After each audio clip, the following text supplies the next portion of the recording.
disebutkan terjadinya satu kisah yang mana kita semua orang Islam mesti memahami dengan sebaik-baiknya. Kisah ini adalah kisah Israiliyat semata-mata yang telah diselewengkan oleh orang-orang Yahudi. Di dalam kisah ini dikatakan Tuhan Yahweh merujuk kepada Tuhan orang Yahudi telah turun ke bumi dan menyerupakan zat atau dirinya menjadi manusia. Lalu terjadilah pergaduhan, pergustian di antara Tuhan Yahweh dengan Nabi Allah Ya'qub alaihi salam, yang akhirnya berakhir dengan Nabi Allah Ya'qub berjaya mematahkan salah satu paha Tuhan Yahweh. Sebelum berlalu dan pergi, inilah perkataan Tuhan Yahweh.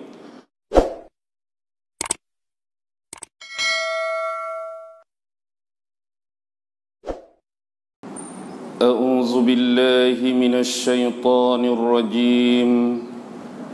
Bismillahirrahmanirrahim. Assalamualaikum warahmatullahi wabarakatuh. Alhamdulillah, alhamdulillah, alhamdulillah. Alhamdulillahi rabbil alamin. وبه نستعين على أمور الدنيا والدين والصلاة والسلام على أشرف الأنبياء والمرسلين وعلى آله وصحبه أجمعين. سبحانك لا علم لنا إلا ما علمتنا إنك أنت العليم الحكيم. قال رب اشرح لي صدري ويسر لي أمري واحلل عقدة من لساني يفقه قولي. اللهم يسر ولا تعسر، اللهم يسر ولا تعسر، اللهم يسر ولا تعسر. اللهم صل على سيدنا محمد وعلى آله وصحبه وسلم. اللهم صل على سيدنا محمد وعلى آله وصحبه وسلم. اللهم صل على سيدنا محمد وعلى آله وصحبه وسلم. أما بعد. الحمد لله, syukur kehadrat Allah subhanahu wa ta'ala kerana dengan limpah kurnia, rahmat, kasih sayang dan inayah daripada Allah subhanahu wa ta'ala, alhamdulillah, pada malam ini kita sama-sama dapat dihimpunkan dan dikumpulkan oleh Allah subhanahu wa ta'ala di dalam salah satu rumahnya di dalam masjid ini. Mudah-mudahan majlis kita pada malam ini senantiasa diberikan rahmat dan keberkatan dari sisi Allah subhanahu wa ta'ala. Terlebih dahulu ucapan terima kasih kepada pengurusi masjid, ahli-ahli jawatan kuasa dari yang teratas sampailah yang paling bawah, seterusnya tenaga-tenaga kerja yang menjayakan majlis dan program kita pada malam ini, hadirin hadirat, muslimin muslimat, tuan-tuan puan-puan yang dirahmati Allah subhanahu wa ta'ala sekalian. InsyaAllah malam ini kita akan berbicara mengenai apa yang disebut dengan Yahudi. Di dalam Al-Quran Allah subhanahu wa ta'ala berfirman, walan tarda ankal yahud walan nasara hatta tattabi'a millatahum. Sesekali orang-orang Yahudi dan orang-orang Nasrani tidak akan pernah meredai kamu sehinggalah kamu mengikut jejak langkah mereka, mengikut agama-agama daripada mereka, mengikut peraturan-peraturan, mengikut sistem-sistem yang diada-adakan oleh mereka. Bila kita berbicara mengenai Yahudi, tuan-tuan dan puan-puan, seharusnya yang paling awal secara muqaddimah kita semestinya mengetahui 4 benda, 4 perkara. Pertama sekali, supaya tidak timbul kekeliruan, supaya tidak menjadi kebingungan pada otak, pada minda dan pada pemikiran kita, agar kita tidak tersalah untuk membuat penafsiran ataupun terlepas tuduhan kepada mereka yang tidak selayaknya untuk kita membuat tuduhan-tuduhan tersebut. Sebagai contoh, malam ini kita akan dapat membezakan apa yang dikatakan Bani Israel. Kita juga kena faham apa yang dikatakan sebagai Yahudi. Kita juga kena faham apa yang dikatakan sebagai Ibrani. Dan kita juga kena memahami apakah yang dimaksudkan dengan Zionis. Jadi malam ni secara muqaddimah nak bagi kenal dulu Bani Israel tu siapa, Yahudi tu siapa, Ibrani tu siapa dan Zionis tu siapa. Yang pertama kita nak berbicara mengenai Bani Israel. Di dalam Al-Quran Allah Subhanahu wa taala telah merakamkan banyaknya kalimah-kalimah dan perkataan-perkataan yang mengandungi Bani Israel dalam banyak tempat, terutamanya di dalam surah Al-Baqarah dan surah Ali Imran. Bila menyebut Bani Israel, dia merujuk kepada anak-anak Israel. Persoalan yang paling penting bagi kita sekarang, siapakah yang dimaksudkan dengan Israel? Israel ini merujuk kepada salah seorang Nabi Allah Subhanahu wa taala yang bernama Yaqub alaihi salam. Israel ini merujuk kepada Nabi Allah Yaqub. Dan Bani Israel merujuk kepada anak-anak Nabi Allah Yaqub alaihi salam. Kenapa Nabi Allah Yaqub dinamakan atau digelar sebagai Israel? Kalau kita merujuk di dalam Taurat Musa, atau juga disebut Taurat 5, atau dalam istilah Yahudi disebut Pentateuch, mereka ada 5 buah kitab yang disebut The Book of Genesis, The Book of Exodus, The Book of Leviticus, The Book of Deuteronomy dan The Book of Number. Dalam The Book of Genesis, kitab kejadian ataupun penciptaan alam semesta, dalam fasa ke-32 ayat ke-28 disebutkan terjadinya satu kisah yang mana kita semua orang Islam mesti memahami dengan sebaik-baiknya. Kisah ini adalah kisah Israiliyat semata-mata yang telah diselewengkan oleh orang-orang Yahudi. Di dalam kisah ini dikatakan Tuhan Yahweh merujuk kepada Tuhan orang Yahudi telah turun ke bumi dan menyerupakan zat atau dirinya menjadi manusia. Lalu terjadilah pergaduhan, pergustian di antara Tuhan Yahweh dengan Nabi Allah Yaqub alaihi salam, yang akhirnya berakhir dengan Nabi Allah Yaqub berjaya mematahkan salah satu paha Tuhan Yahweh. Sebelum berlalu dan pergi, inilah perkataan Tuhan Yahweh. Selepas ini, kamu sekali-kali jangan lagi dipanggil dengan nama Yaqub, tapi kamu dipanggil dengan nama Israel, yang bermaksud kamu yang mengalahkan Tuhan. Dalam kisah Israiliyat ini menjadi satu legenda, menjadi satu kenangan yang cukup sinonim bagaimana Nabi Allah Yaqub mendapat gelaran Israel di sisi pemahaman orang-orang Yahudi. Tetapi kita harus melihat kepada kosa kata Israel dalam bahasa Ibrani. Isra bermaksud hamba, Il bermaksud Tuhan. Asalnya kalimah Israel bermaksud hamba Tuhan, hamba Allah. Sama dalam bahasa Arab kita yang kita panggil Abdullah. Tetapi melalui kisah ini, sebahagian daripada Zionis, sebahagian daripada Yahudi yang radikal dan ekstrim, mereka tak mau memaknakan Israel dengan makna yang asal, iaitu hamba Allah, tetapi mereka nak memaknakan Israel mengikut kisah ni, iaitu kamu yang berjaya mengalahkan Tuhan. Dalam pemikiran mereka, dalam ideologi mereka, melalui kisah ini ada satu sejarah Tuhan pernah berjaya ditewaskan dan dikalahkan oleh manusia. Jadi hari ini kerja-kerja mereka adalah kerja-kerja yang seolah-olah mencabar kekuasaan Allah. Hari-hari kerja mereka seolah-olah menuntut kemarahan dan kemurkaan Allah Subhanahu wa taala, kerana dalam otak dan pemikiran mereka satu ketika dulu Tuhan pernah dikalahkan oleh manusia.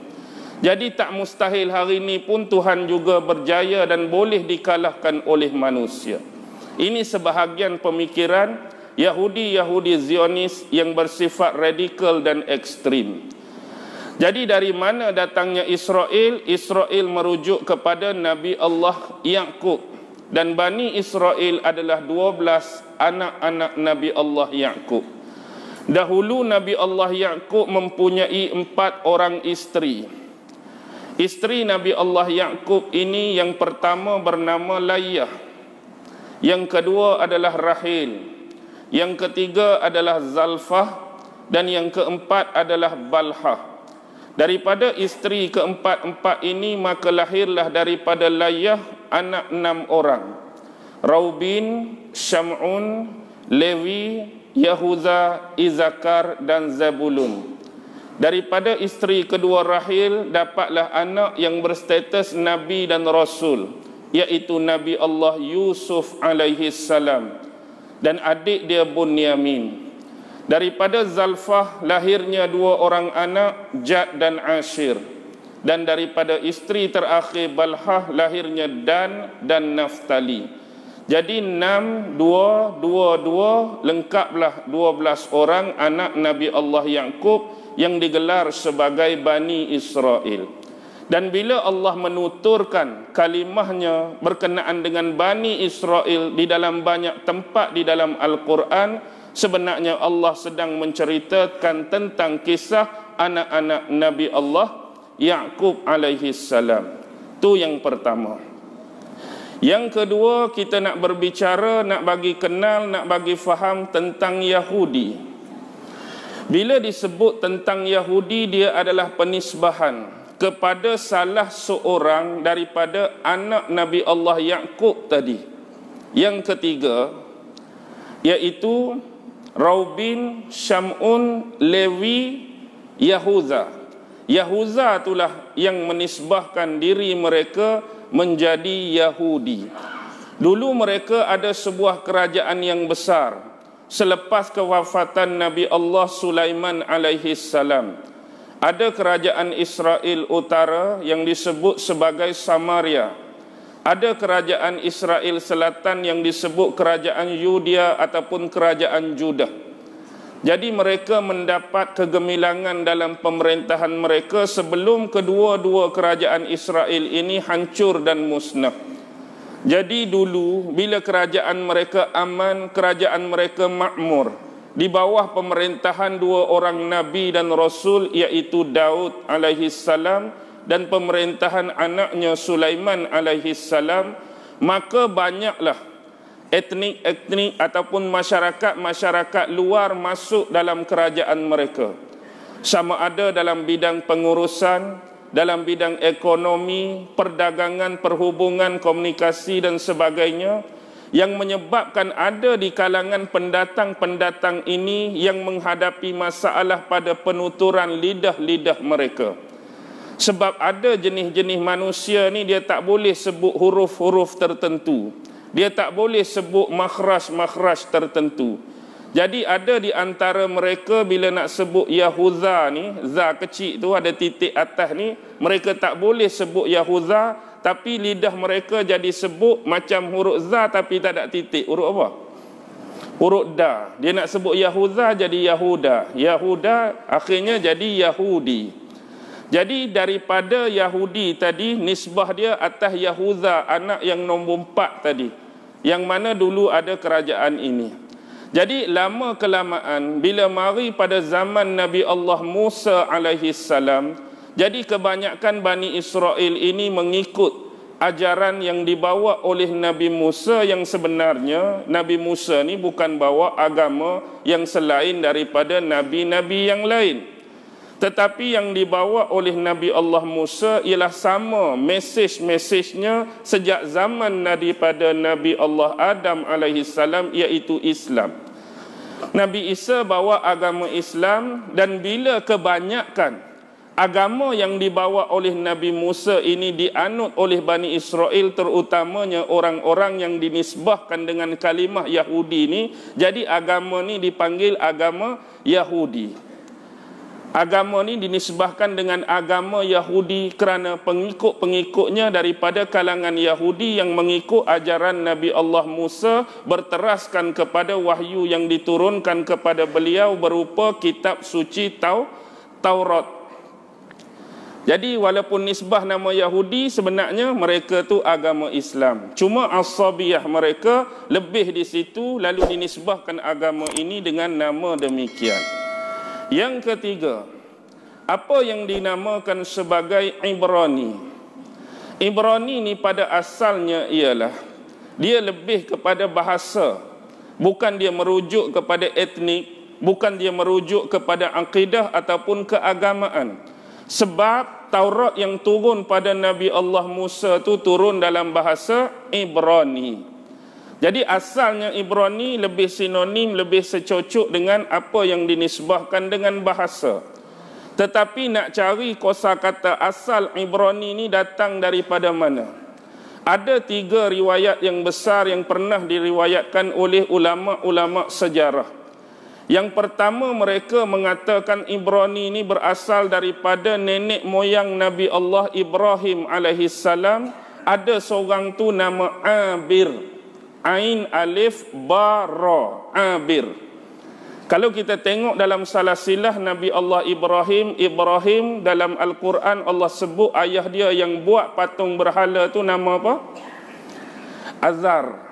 Ibrahim bin Azar. Azar bin Nahur, Nahur bin Saruj, Saruj bin Ra'u, Ra'u bin Falish, Falish bin Abir.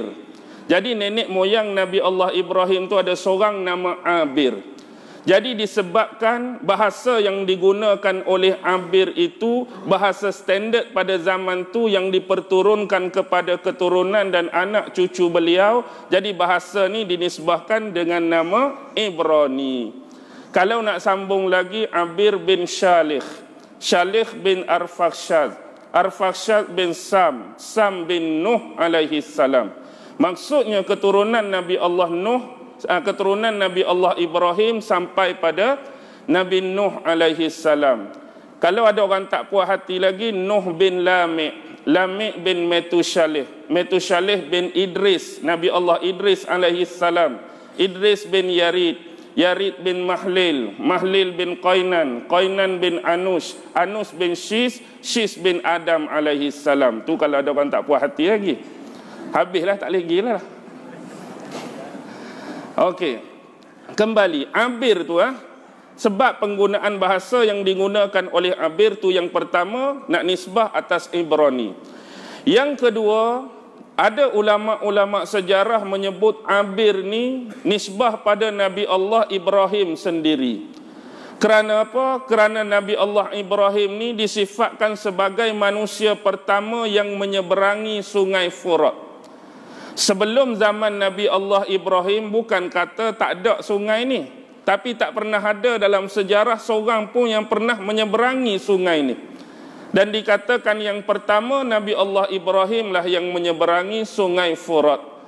Jadi dalam bahasa Arab kadang-kadang kita jumpa kalimah safinah. Safinah ni dia seperti perahu kita, sampang kecil tu. Tapi bila sebut Abir, Abbarah, Abbarah ni dia macam krus, dia macam feri hak besar tu. Tu Abir. Jadi Nabi Ibrahim dikatakan sebagai punca kalimah Ibrani kerana manusia pertama yang menyeberangi sungai Furat. Yang ketiga juga dikatakan berpunca daripada Nabi Allah Ibrahim kerana kehidupannya, perjalanan jauh dia yang bersifat nomad. Kita tengok sejarah orang-orang nomad ni lagu mana? Dia tak duduk setempat. Dia jenis pasang kemah, dia duduk satu-satu kawasan. Bila dia tengok kawasan ni cuaca dia baik, tanah dia subur, dia akan duduk di sini. Dia akan bercucuk tanam, berkeluarga. Tapi bila mari malapetaka dari sudut cuaca, mari kemarau, mari kering, dia pun bukuh-bukuh kemah dia pergi duduk lain pula. Dia duduk pindah randah dipanggil nomad. Ini juga disebut sebagai abir, orang yang berpindah randah. Sebab bila Nabi Allah Ibrahim keluar daripada bumi asal dia dulu. Dalam sejarah tempat tanah tumpah Nabi Allah Ibrahim ni di mana? Mari mana Nabi Allah Ibrahim? Kalau peta hari ni mari mana? Palestin. Palestin tu tempat dia Gidah. Ni tempat asal, ni tempat beranak ni. Mana? Mesir. Mesir pun dia pergi lepas Palestin baru masuk Mesir. Tempat Saddam Hussein dulu. Mana Saddam Hussein? Iraq. Bumi Iraq. Dia berasal daripada sebuah perkampungan yang disebut Padam Aram. Padam Aram. Dalam Taurat sebut Padam Aram. Sebuah daerah wilayah yang bernama Ur di selatan Babylon. Ni zaman Babylon kuno. Zaman Babylon kuno ni pemerintahan dia didominasi oleh siapa? Dalam sejarah disebut Namrus, yang pernah hidup sezaman dengan Nabi Allah Ibrahim alaihi salam. Waktu duduk di Padam Aram ni, Nabi Allah Ibrahim berhadapan dengan 3 jenis golongan. Golongan yang pertama yang ditentang dan dilawan oleh Nabi Ibrahim ialah sama pattern macam bapak dia. Sebab bapak ni tukang buat patung berhala. Jadi bila ada orang yang buat patung berhala, mestilah ada penyembah berhala. Automatik kita boleh letak dalam pemikiran kita bahawa golongan pertama yang dilawan dan ditentang oleh Nabi Allah Ibrahim adalah golongan penyembah berhala. Yang kedua ialah golongan-golongan yang disifatkan sebagai memuliakan, mengkultuskan apa yang disebut sebahagian daripada makhluk Allah di alam semesta. Ada yang menyembah bintang, ada yang menyembah bulan, dan ada yang menyembah matahari. Dan ini kita boleh ikuti di dalam Al-Quran, yang mana pada peringkat awal pencarian petunjuk Nabi Allah Ibrahim, dia melihat kepada 3 unsur ni. Tengok pada bintang, tengok pada bulan, tengok pada matahari. Dan yang ketiga, dia berhadapan dengan golongan-golongan yang menyembah kepada para dewa. Maksudnya sudah ada kepercayaan dewa-dewa di kalangan masyarakat bangsa Kaldan, bangsa yang dinisbahkan kepada bangsa Nabi Allah Ibrahim alaihi salam. Mereka mempercayai ada dewa langit, ada dewa bumi, ada dewa air, ada dewa tanah, ada dewa angin. Macam Piramli duk katik itulah, mambang tanah, mambang angin, apa tu tak? Kepercayaan kepada dewa, ada nama dewa-dewa tertentu. Jadi kalau kita belajar sejarah sebagai contoh tuan-tuan dan puan-puan, dia ada satu bab yang dia sebut sebagai ikonologi. Kalau kita belajar sejarah, ikonologi ni dia lebih kepada sejarah yang kita nak mengetahui tentang arca-arca, ukiran-ukiran yang berbentuk patung. Patung ni diukir menunjukkan pada tokoh dan persona tertentu. Jadi kalau kita masuk bab ikonologi ni, dia ada patung-patung yang disembah, dituhankan. Ada patung-patung sekadar untuk mengingati jasa-jasa mereka, mungkin dalam sejarah pemerintahan mereka. Contoh, dalam sejarah bila kita belajar zaman Arab Jahiliyah dulu, ada patung-patung yang disembah oleh masyarakat Arab Jahiliyah sebelum kelahiran Nabi Muhammad sallallahu alaihi wasallam sendiri. Ada patung yang nama Hubal, yang buat kali pertama dibawa masuk ke jazirah semenanjung tanah Arab oleh pemerintah dari golongan Bani Khuza'ah yang menjadi wali besar kota Mekah pada masa itu, menggantikan pemimpin-pemimpin dari kalangan Jurhum. Jadi salah seorangnya yang bernama Amru bin Luhai al-Khuzza'i. Dia adalah salah seorang pemerintah dari Bani Khuza'ah yang jadi wali besar di kota Mekah. Dia dianggap sebagai seorang tokoh yang hebat kerana sifatnya yang suka buat kebajikan. Dia suka bagi orang makan, dia suka bagi orang minum, dia suka derma, dia suka menolong orang yang susah. Dia juga dikelar sebagai seorang tokoh yang hebat. Satu hari dia keluar, dia berkelana, dia pergi ke negara Syam. Di Syam ni umum, khususnya satu daerah yang bernama Balqa. Di Balqa ni dia melihat orang-orang Syam di sana suka menyembah berhala. Sedangkan amalan ni tak ada lagi di bumi Mekah. Jadi bila dia tengok orang di sana, di Balqa sembah berhala, mari timbul rasa seronok. Seronok, nampak syok sembah berhala. Jadi bila dia nak balik ke Mekah, dia minta seko. Nak balik juga Mekah. Nak suruh orang-orang Mekah pun sembah juga. Bapa lagu ni? Kerana bagi dia bumi Syam ni adalah bumi para nabi dan bumi para rasul betul. Jadi dia berasa tindakan yang dilakukan oleh orang-orang Balqa di Syam ni molek comel betul. Buat balik patung Hubal. Hubal ni sebuah patung yang daripada kepala sampai hujung kaki dibuat daripada batu akik merah. Satu je cacat pada patung Hubal, tangan kanan dia putus. Jadi bila bawa balik ke Mekah, dia sadur dengan mah. Semua tu batu akik merah, tangan kanan hak putus saat ni, dia sadur mah, dia buat jadi mah. Letak mana? Dalam Kaabah. Bila tiba musim haji, patung Hubal akan dibawa keluar dan letak di tepi pintu Kaabah. Bila orang mari musim haji pada zaman jahiliah, lepas tawaf 7 kali, berhenti depan patung Hubal. Doa situ, minta situ. Jadi berlakulah kesyirikan, menduakan dan mempersekutukan Allah Subhanahu wa taala. Dan ada juga di sisi patung Hubal tu dua patung, Isaf dan Na'ilah. Isaf ni nama lelaki, Na'ilah ni nama perempuan. Dulu dua-dua patung ni bukan patung, orang sungguh. Dua-dua ni dikatakan bermukah berzina dalam Kaabah, kemudian Allah kutuk dua-dua ni jadi batu. Jadi dua-dua ni patung juga ada di luar di samping patung Hubal pada musim haji pada zaman jahiliyah. Bahkan lebih daripada tu, surah An-Najm merakamkan 3 lagi nama patung lain. Afara'aitumul Lata wal Uzza wa Manatus Salisatul Ukhra tu.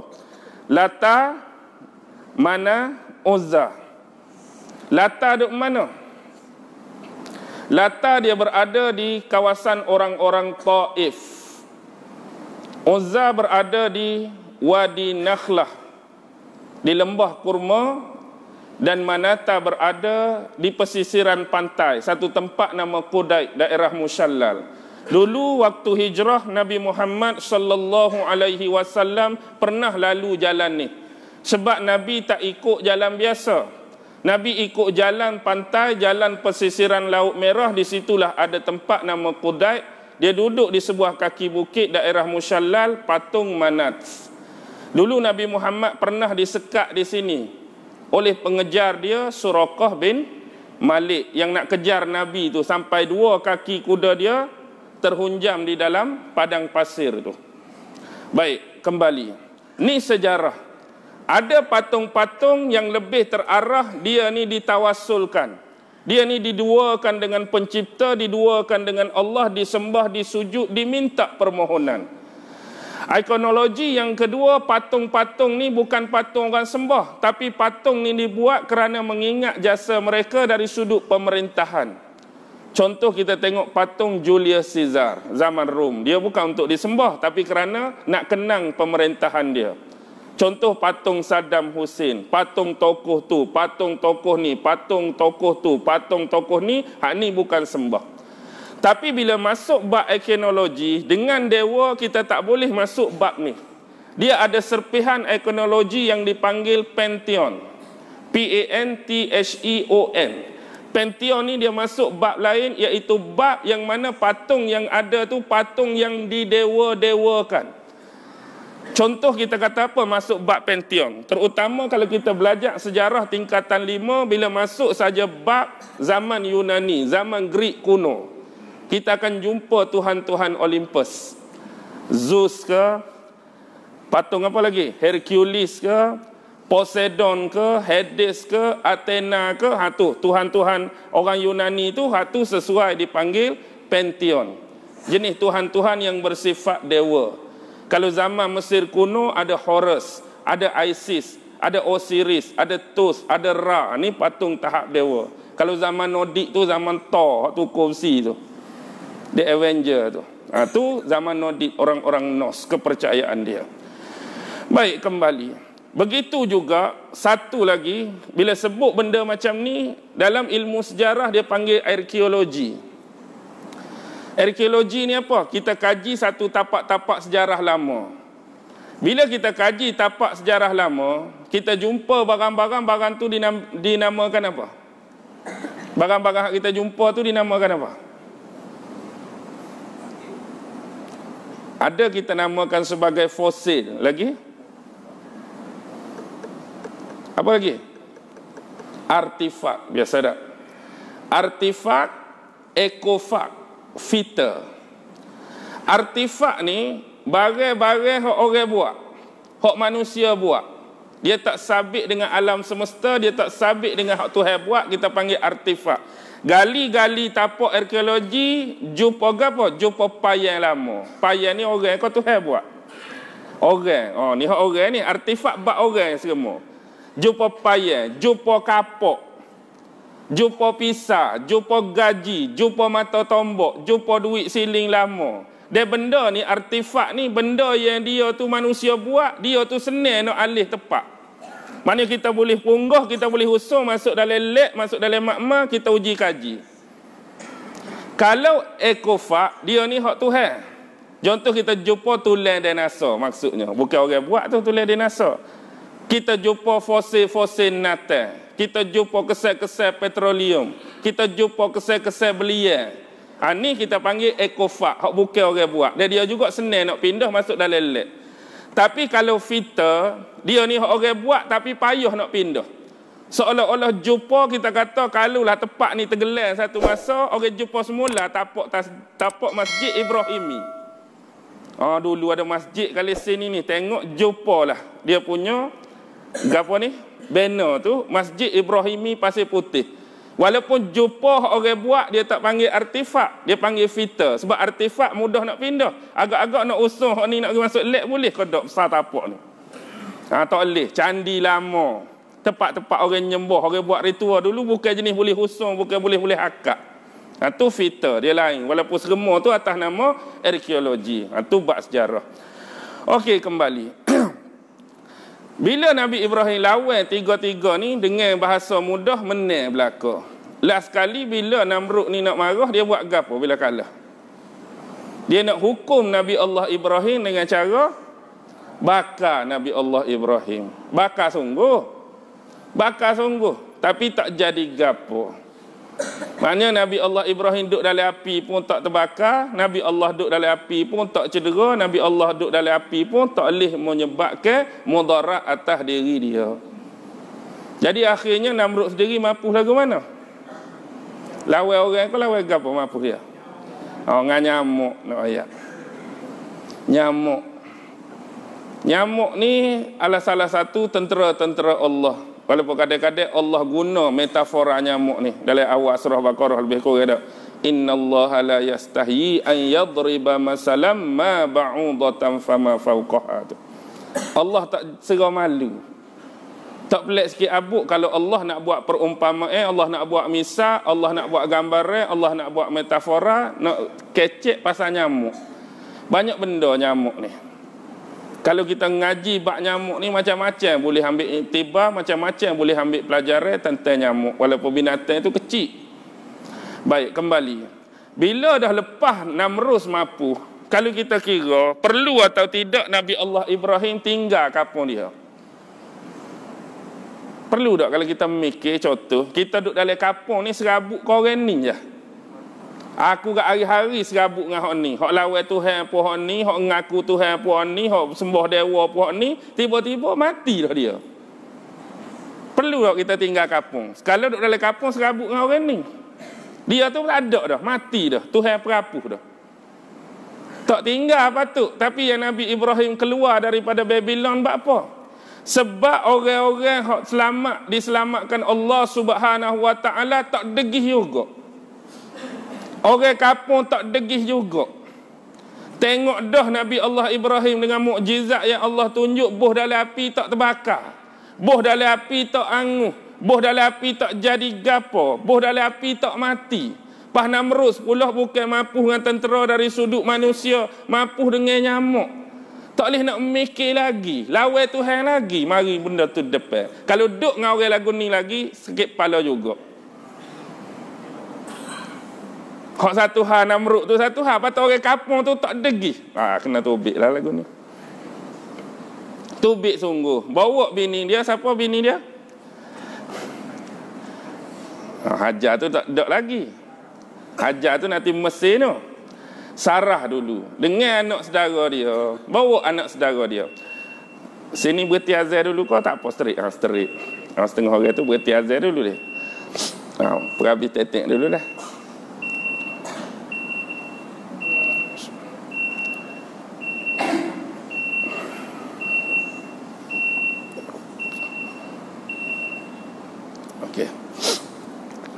Bila keluar bawa isteri Sarah dengan anak saudara dia. Siapa anak saudara Nabi Allah Ibrahim alaihissalam? Siapa anak saudara Nabi Allah Ibrahim? Nabi Allah Lut alaihissalam. Nabi Lut tu anak saudara Nabi Allah Ibrahim, Lut bin Haran. Haran tu adik kepada Ibrahim alaihissalam. Bawa Nabi Lut pergi. Kalau ikut peta lah ni, duduk di Iraq tu, dia masuk ke Syam, Syria lah ni. Duduk situ metagi lagi, turun ke Lubnan lah ni. Lepas Lubnan turun ke Jordan lah ni lah. Turun ke Palestin, dulu disebut bumi Kan'an, orang-orang Kan'an. Sebab di situ bangsa-bangsa Semit dulu, satu bangsa yang disebut sebagai Kan'an. Kan'an dulu ada dua. Satu disebut Kan'an Selak. Kan'an Selak ni kawasan dia Palestin lah ni dengan Jordan Timur lah ni. Kita ambil Palestin lah ni termasuk Israel lah. Palestin dulu termasuk sikit Jordan Timur tu dipanggil orang Kan'an Selak. Satu lagi tu Kan'an Bukit dia panggil. Kan'an Selak ni duduk tepi patah, pesisiran pantai Syam. Dia ada dua buah bukit situ. Satu bukit nama Karmel, satu bukit nama Emanos. Jadi duduk situ. Ni digelar orang-orang Fonisia. Fonisia dulu dia ada satu kerajaan yang besar, iaitu Kartej. Tu dua. Orang Kan'an bila masuk situ, orang Kan'an ni jenis satu golongan yang tak kenal Tuhan. Golongan yang serabut kepala lagi, tak kenal Tuhan, masuk situ semata. Nabi Allah Ibrahim masuk ke Mesir. Mesir tu kawasan di utara. Jadi bila masuk di Mesir, ringkas cerita masa ni lah, Raja Mesir pada masa tu rapah isteri dia. Ambil Sarah saat ni, nak buat sesuatu benda yang tak molek. Satu benda yang tak bermora pada Sarah. Tapi Tuhan jaga Sarah. Jadi bila dia nak buat sesuatu benda tak molek, dia jadi kaku, dia jadi kerah. Jadi dia buat 2-3 kali, jadi lagu tu juga, dia berasa bersalah atas diri dia sendiri. Kerana rapah Sarah daripada Ibrahim, dan dia anggap Ibrahim dengan Sarah ni dua manusia suci yang dijaga oleh Tuhan. Dia tak boleh nak buat gapo walaupun dia raja.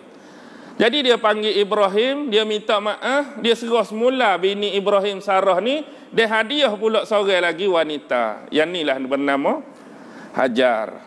Mak kepada Nabi Allah Ismail. Jadi bila bui Hajar ni, Sarah sendiri tu umur lanjut dah. Kalau kita kata ikut adat kak, tak boleh anak dah. Jadi bila bui pula orang Tino hak muda ni kepada Nabi Allah Ibrahim, jadi melihat kepada suami kalau duduk dengan dia ni, anak tak ada, keturunan tak ada. Jadi baiknya untuk Ibrahim ni sambung keturunan dia, Sarah suruh nikah dengan Hajar. Jadi berkahwinlah Nabi Allah Ibrahim dengan Hajar. Di sisi orang-orang Yahudi, dia tak terima Hajar ni isteri Nabi Allah Ibrahim. Dia anggap sebagai concubine. Maksud concubine ni gundik je. Di sisi orang Yahudi, dia tak iktiraf isteri Nabi Allah Ibrahim yang nama Hajar ni. Bagi dia isteri tu seorang je, nombor satu tu. Orang lain tu gundik je. Jadi Nabi Allah Ibrahim kahwin dengan Hajar, duduk tak lama mengandung. Lepas tu beranak. Bila beranak boleh anak ni, pok lagu mana? Pok dengan anak. Jadi tupuh kasih sayang ni kau anak. Jadi bila kau anak tu, mak automatik sekali. Gak bini tua ni kan, retin dia cemburu dia. Dia suruh nikah, padahal dia suruh nikah nombor dua. Dia sendiri tak boleh ngandung, tak boleh beranak. Lepas tu nombor dua tu ngandung beranak pula. Tupuh kasih sayang Ibrahim pada anak dengan bini nombor dua tu jadi cemburu. Rekah cerita, suruh Allah suruh hatam mana? Hajar dengan Ismail pergi atas mana? Pergi Mekah. Satu tempat yang kering, konten, tanduh, payah makan, payah minum. Kita tahulah sejarah Nabi Allah Ismail sebelum keluarnya telaga mata air Zamzam tu. Jadi tu kita berhenti sementara, kita nak ambil hak nombor 4. Apa ni kita nak buat tobik lah. Kita nak ambil nombor 4 gapo sat ni? Bani Israel, Yahudi, Ibrani, gapo nombor 4? Zionis. Zionis ni bukan semua Yahudi. Kita kena faham, Yahudi ni ada hak baik, Yahudi ni ada hak jahat. Yahudi ni nisbah atas bangsa tu. Kita kata orang Melayu. Bila sebut orang Melayu, baik semua ke orang Melayu? Tak, ada orang Melayu hak tak berapa nak baik. Ada orang Melayu hak jahat. Bila kita kata sebut bangsa Cina, ada Cina hak baik, ada Cina hak jahat. Bangsa India, ada India hak baik, ada India yang jahat. Begitu juga Yahudi, kita nak kata semua Yahudi ni jahat, tak. Tak kira Allah tak capok langsung. Dalam setiap seorang orang Yahudi ni baik. Mesti ada hak baik. Hak baik ni dipanggil Yahudi Ortodok. Yahudi Ortodok biasa digambarkan kalau duduk Israel tu hak jenis pakai topi. Topi hitam, pakai baju kuk, jenis rambut panjang jaling, duk baca buku kecil. Tu Yahudi Ortodok. Ni Yahudi hak ikut lagi ajaran Taurat Nabi Allah Musa, walaupun mungkin diselewengkan tapi dia ikut lagi ajaran agama. Yahudi ni sendiri benci kepada Yahudi Zionis, tak suka kepada Yahudi Zionis tu. Bagi dia Yahudi Zionis masuk secara haram pada tahun 1948 tu, pok dia sendiri tak suka. Tuhan tak suruh ni. Sebab Tuhan tarik balik dah apa dia yang disebut sebagai Sya'bul Mukhtar, pemuda-pemuda pilihan Allah. Dulu orang-orang Yahudi ni dia duk bangga sebab bagi dia bangsa Yahudi ni bangsa pilihan Allah. Betul dulu Allah pilih melalui Nabi Musa, mereka lari daripada Mesir menyelamatkan diri. Musa bawa Bani Israel ni nak masuk ke bumi Palestin, tanah yang dijanjikan, the promised land. Tapi lepas buat dia malah nakut nak perang dengan bangsa Kanaan, maka Allah tarik balik. Allah cabut perjanjian itu. Perjanjian itu kekal dalam ingatan Yahudi sebenar. Allah tarik balik dah. Tak ada dah peluang untuk mereka anggap atau mereka klaim, mereka dakwa bahawa bumi Palestin itu milik dia. Tapi hak kerah juga Yahudi mana? Yahudi Zionis. Yahudi Zionis ni nak kata bukan Yahudi asal pun tak boleh juga. Dia panggil Yahudi hybrid. Yahudi hybrid ni Yahudi campur dah. Contohlah, kalau kita dulu Yahudi, kita pun marilah Malaysia. Kita pun nikah dengan orang Tino Melayu.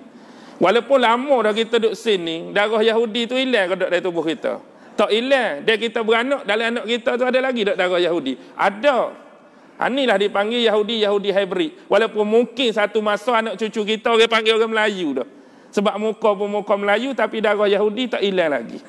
Ini Yahudi hybrid. Yahudi hybrid sebagai contoh Yahudi Ashkenazi. Yahudi Ashkenazi ni Yahudi yang banyak berasal daripada negara Jerman. Contoh Hitler dulu Ashkenazi lah. Banyak sahur dalam dunia ni Ashkenazi. Karl Marx, pengasas komunis tu Ashkenazi. Lenin, Stalin Ashkenazi. Contoh Windows nama apa? Bill Gates tu Ashkenazi. Ashkenazi biasa orang-orang cerdik, orang-orang sahur. Kalau Yahudi Sefardi merujuk kepada Yahudi kawasan Sepanyol.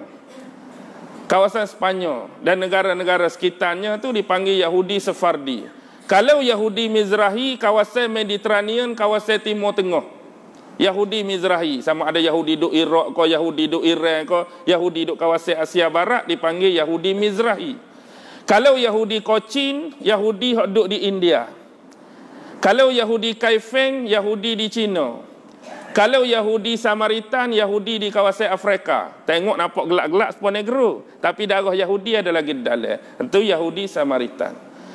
Yahudi Kaifeng, Cina dulu, dia pergi ke Cina, dia nikah dengan orang-orang Cina, asimilasi dengan orang Cina, dia duduk satu tempat nama Kaifeng.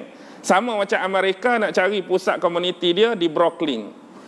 Satu tempat nama Brooklyn, situlah banyak Yahudi-Yahudi di Amerika. Ada sekolah, ada church dia, ada gereja dia, ada tempat ritual dia, ada tempat keagamaan dia. Jadi Kaifeng ni, dia panjang cerita. Kalau nak kait dengan pak kita, dia jadi sensitif. Ni kita kecek banding lah, luar pada kau ni. Okey, balik. Jadi inilah Zionis. Jadi dulu, bila puak-puak Yahudi Zionis ni nak suruh orang-orang Yahudi lain supaya balik semula, puak-puak ni tak balik. Tak balik.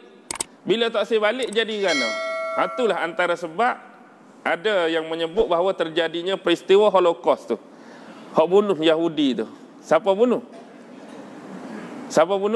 Hitler bunuh. Berapa? Dianggarkan 9 juta. Siapa kodok wallahu a'lam lah. Tapi peristiwa Holocaust ni bunuh Yahudi. Maksudnya hak Yahudi dibunuh tu ada yang menyebut bahawa Yahudi yang dibunuh tu Yahudi yang tak segelik lah. Yahudi hak okey-okey, Yahudi hak tak okey tu tak bunuh. Hak tak okey itulah akhirnya berjaya menubuhkan kerajaan Haram Israel 1948 sejurus selepas kejatuhan Khalifah Turki Osmaniyah yang terakhir 3 Mac 1924. Baik, kembali kepada Nabi Allah Ibrahim. Pasal apa? Nak tubik Yahudi ni kena tengok sini lagi. Jadi akhirnya Jibril mari wahyu kepada Nabi Allah Ibrahim. Mari wahyu, Nabi Allah Ibrahim ni nak boleh anak seorang lagi.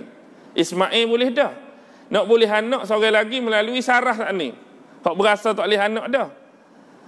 Sebab berapa? Kerana pada masa tu Nabi Allah Ibrahim umur dia 120, Sarah umur 90. Kalau duduk kita lah ni rasa nak boleh lagi ke anak. Hak jatan 120, hak tina 90. Kalau bunyi gitu kat marah hak tina dia. Apa mu kat umur 120 dah nak boleh lagi kodok. Jadi ni adalah tak mustahil. Sebab apa? Sebab mari Tuhan melalui Jibril. Jadi bila dengar berita lagu ni, Sarah ni tertawa, tersenyum. Jadi dalam bahasa Ibrani, tertawa dan tersenyum ni Ishak.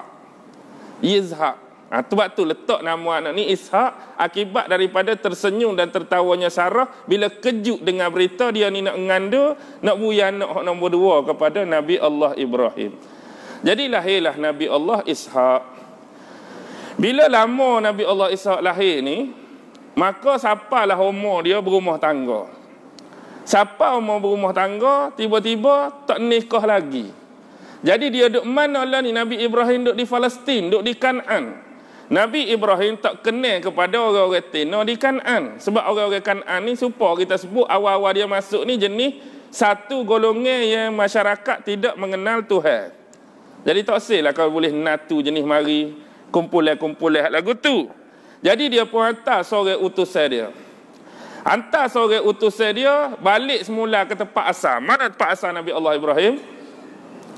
Mana tempat asal dia? Iraq tadi. Iraq tadi suruh pembantu dia tu jumpa dengan ahli keluarga dia masih ada di Iraq tu, wak mari seorang orang Tina. Jadi wak marilah orang Tina tu bersama pembantu sampai di Palestin, nama dia Rifqah. Kalau bahasa Inggeris dia sebut Rebecca.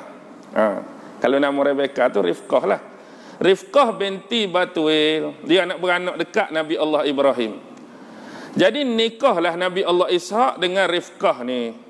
Bila nikah, kalau ikut dalam Taurat ni, kalau ikut Taurat lepas 10 tahun barulah Nabi Allah Ishak boleh anak. Lepas nikah 10 tahun. Jadi tubik anak tu kembar, betul kembar. Hak mula-mula abang tu tubik, lepas tu Masa nak tubik kaki abang tu, adik tu tangan dia duk megang di kaki. Dia tubik kembar, dia tak tubik sopah. Mana nak tubik siapa ke ujung kaki abang tu, tangan adik. Tangan adik tu duk megang di kaki. Boleh kembar. Hak sulung tu dia letak nama Al-Aish, Aisu. Adik hak nombor 2 itulah Nabi Allah Yaqub alaihi salam. Jadi Nabi Allah Yaqub ni kembar, adik kepada Aish, anak kepada Nabi Allah Ishaq. Inilah Nabi yang disebut ayah dia Nabi, tok dia Nabi, dia sendiri Nabi, anak dia Nabi Ishaq lah. Bapa? Sebab ayah dia Nabi Allah Ishaq, tok dia Nabi Allah Ibrahim, dia sendiri Nabi Ishaq, anak dia Nabi Allah Yusuf alaihissalam. Dia Nabi, anak Nabi, ayah Nabi, tok Nabi. Ishaq. Yaqub ni.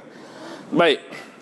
Lepas beranak tu, bila besar, seolah-olah mak dengan ayah ni, Nabi Allah Ishaq lebih manja anak nombor 2. Manja ke adik lebih. Manja ke siapa? Manja ke Yaqub. Seolah-olah tak cara mana ke abang. Satu masa ringkas cerita, ayah panggil anak ni untuk didoakan dan untuk diberkahi. Ayah ni siapa? Nabi Allah Ishaq panggil anak, nak suruh anak ni duduk depan nak doa. Supaya diberi keberkatan, diberi rahmat, diberi baik hidup segala-galanya. Tapi mak ni tak panggil abang. Suruh mari depan ayah, panggil adik je. Jadi abang pun serah lagu ni tak? Ayah mu nak doa ni. Tiba-tiba abang tak panggil, panggil adik. Jadi adiklah boleh doa bapa Nabi Allah Ishaq. Sini siapa? Nabi Allah Yaqub. Bila dia berasa dia ni terpinggir, jadi kelihlah hubungan dua beradik ni. Padahal dua beradik ni je adanya. Tapi hubungan abang dengan adik tidak serupa abang dengan adik. Kekah sokmo, balas sokmo. Nabi Allah Yaqub ni cuba nak baik muka abang dia, nak buat molek, nak berkasih sayang. Tapi abang ni berasa jauh dah hati. Jadi dia duduk sindir semua Nabi Allah Yaqub. Kadang-kadang ada keluar kata-kata ancaman. Kata gapo? Aish kata kepada Nabi Allah Yaqub alaihissalam, satu masa anak-anak aku dengan keturunan anak-anakmu akan balah. Mana nanti Nabi Allah Yaqub ni nikah ada anak, dan dia pun nikah ada anak, dia akan jadi tak aman. Dia akan jadi perlawanan antara anak keturunan aku dengan anak keturunanmu.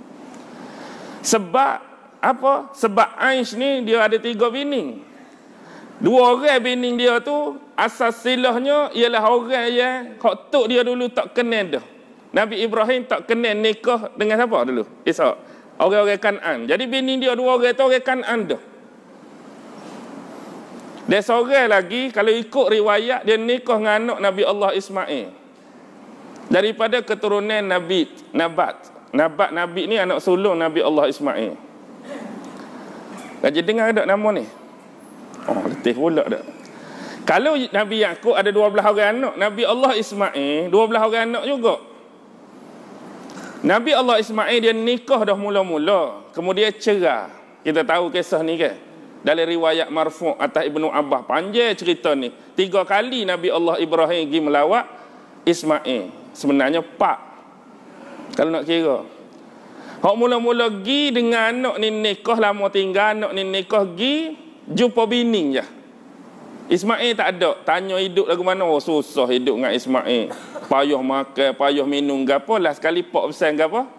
Kalau Ismail balik pesan kau dia supaya tukar gapo. Tukar itu, tukar alam rumah.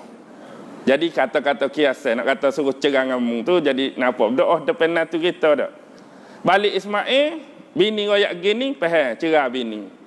Nikah nombor 2 ialah daripada keturunan Jurhum, iaitu keturunan Mudad bin Amr. Nikah, mari pula yang kedua. Ismail tak ada juga. Tanya bini, lagu mana hidup? Bahagia, ramai, molek. Pesan kat Ismail, jangan tukar pitu, kekal lah pitu ni. Jadi boleh 10 orang anak. Bila boleh 10 orang anak ni, anak sulung tu nama Nabi. Hanilah daripada anak Nabi lah. Aish nikah bini nombor 3 tadi. Anak nombor 2 nama Qaidar. Nombor 3 Abdail. Nombor 4 Mubsyam. Nombor 5 Mishma. Nombor 6 Duma. Nombor 7 Misha. Nombor 8 Hidat. Nombor 9 Yatma. Nombor 10 Yatur, 11 Nafis, 12 Qaidaman. Tu 12 anak Nabi Allah Ismail. Tapi nak royak sininya, hak nombor 3 tu daripada Nabi tadi. Tu kisah. Bila jadi lagu ni, bila Yakub royak ke ayah dia Ishak, kisah saat ni, Nabi Allah Ishak berasa ni satu ancaman. Bahaya ni duk kecek gini, namanya wak sungguh siang kau adik ni.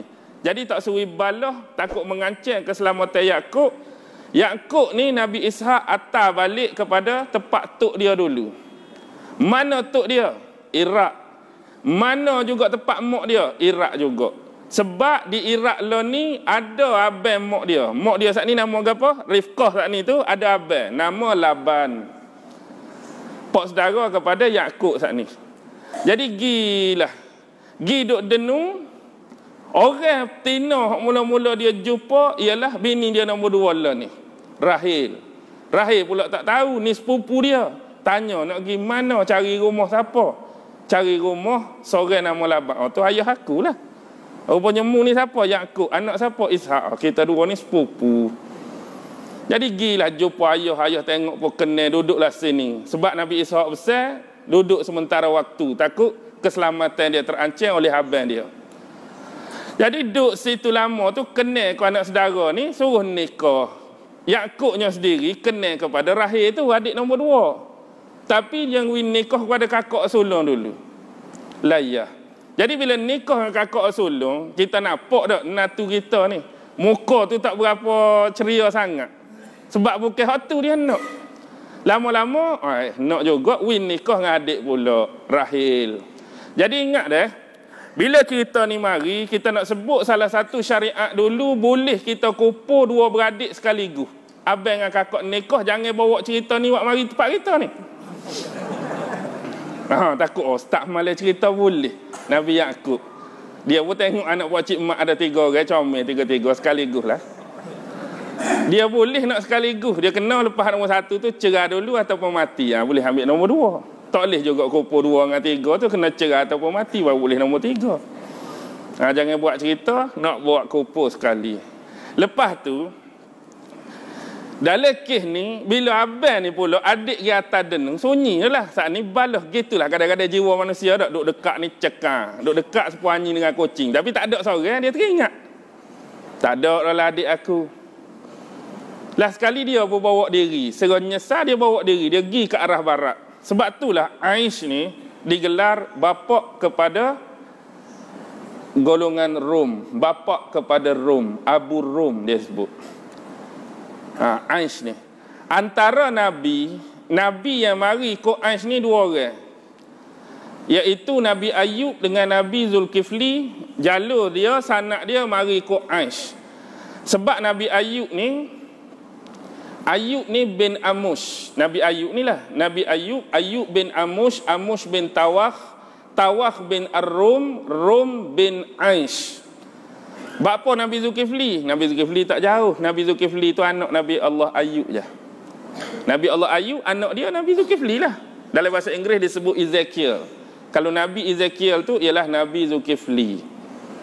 Okey. Jadi nikah lah saat ni. Cuma nak royak jalur daripada Aish tu 2 orang Nabi. Dalam 25 kita tu, Ayub dengan Zulkifli hak mari ikut Aish. Jadi nikah nak klik semula tempat Nabi Allah Ishak, dah abang tak ada ni, pak panggil dah lah, abangmu pun tak ada dah. Giralah ke mana dah. Jadi balik mula, bawa lah 2 bini. Jadi kerana nak tolong 2 bini ni, tok tua saat ni, builah 2 orang pembantu. Zalfah untuk kakak, Balhah untuk adik. Lah sekali pak-pak nikah. Jadi ada bibik-bibik rumah tu kena beringat lah dah. Patut seorang jadi 2. Patut 2 jadi 3. Asalnya pembantu je. Jadi nikah pak tu bik lah kita cerita mula-mula 12 Bani Israel, 12 orang anak. Itulah anak dia. Ne 2. Okey, balik hak tu, antara bini nombor 2 Rahil tu tubik Nabi Allah Yusuf. Rekah-rekah lah ni. Bila tubik Nabi Allah Yusuf, anak dia kan 12 orang. Tolak Bunyamin adik pada Yusuf, 10 lagi semua deki kau Yusuf kan dalam cerita. Akhir sekali bawa adik nama Yusuf ni pergi mana? Wak pergi wala nak main rakyat kaya, kita nak pergi main-main ya. dalam hutan. Bapak ni bimbang dah, takut mu tak jaga molek gini. Last sekali kelik buat cerita, wawak baju Yusuf penuh dengan darah dah. Adik duk mana nyo makan kau rimah, nyo makan kau serigala dah. Padahal dia tahu dalam apa? Dia tahu dalam telaga. Kebetulan lalu satu kafilah ni nak pergi Mesir. Nak tengok telaga, nak turun ambil air, tengok cebok-cebok, akak-akak ada budak. Jadi tengok budak ni ambil pergi jual. Sampai Mesir dia jual. Lalu dibelilah oleh Al-Aziz di Mesir ni. Beli wak kelik, jadikan sebagai anak akak dia. Duduklah Mesir, duduk di Yusuf ni di Mesir.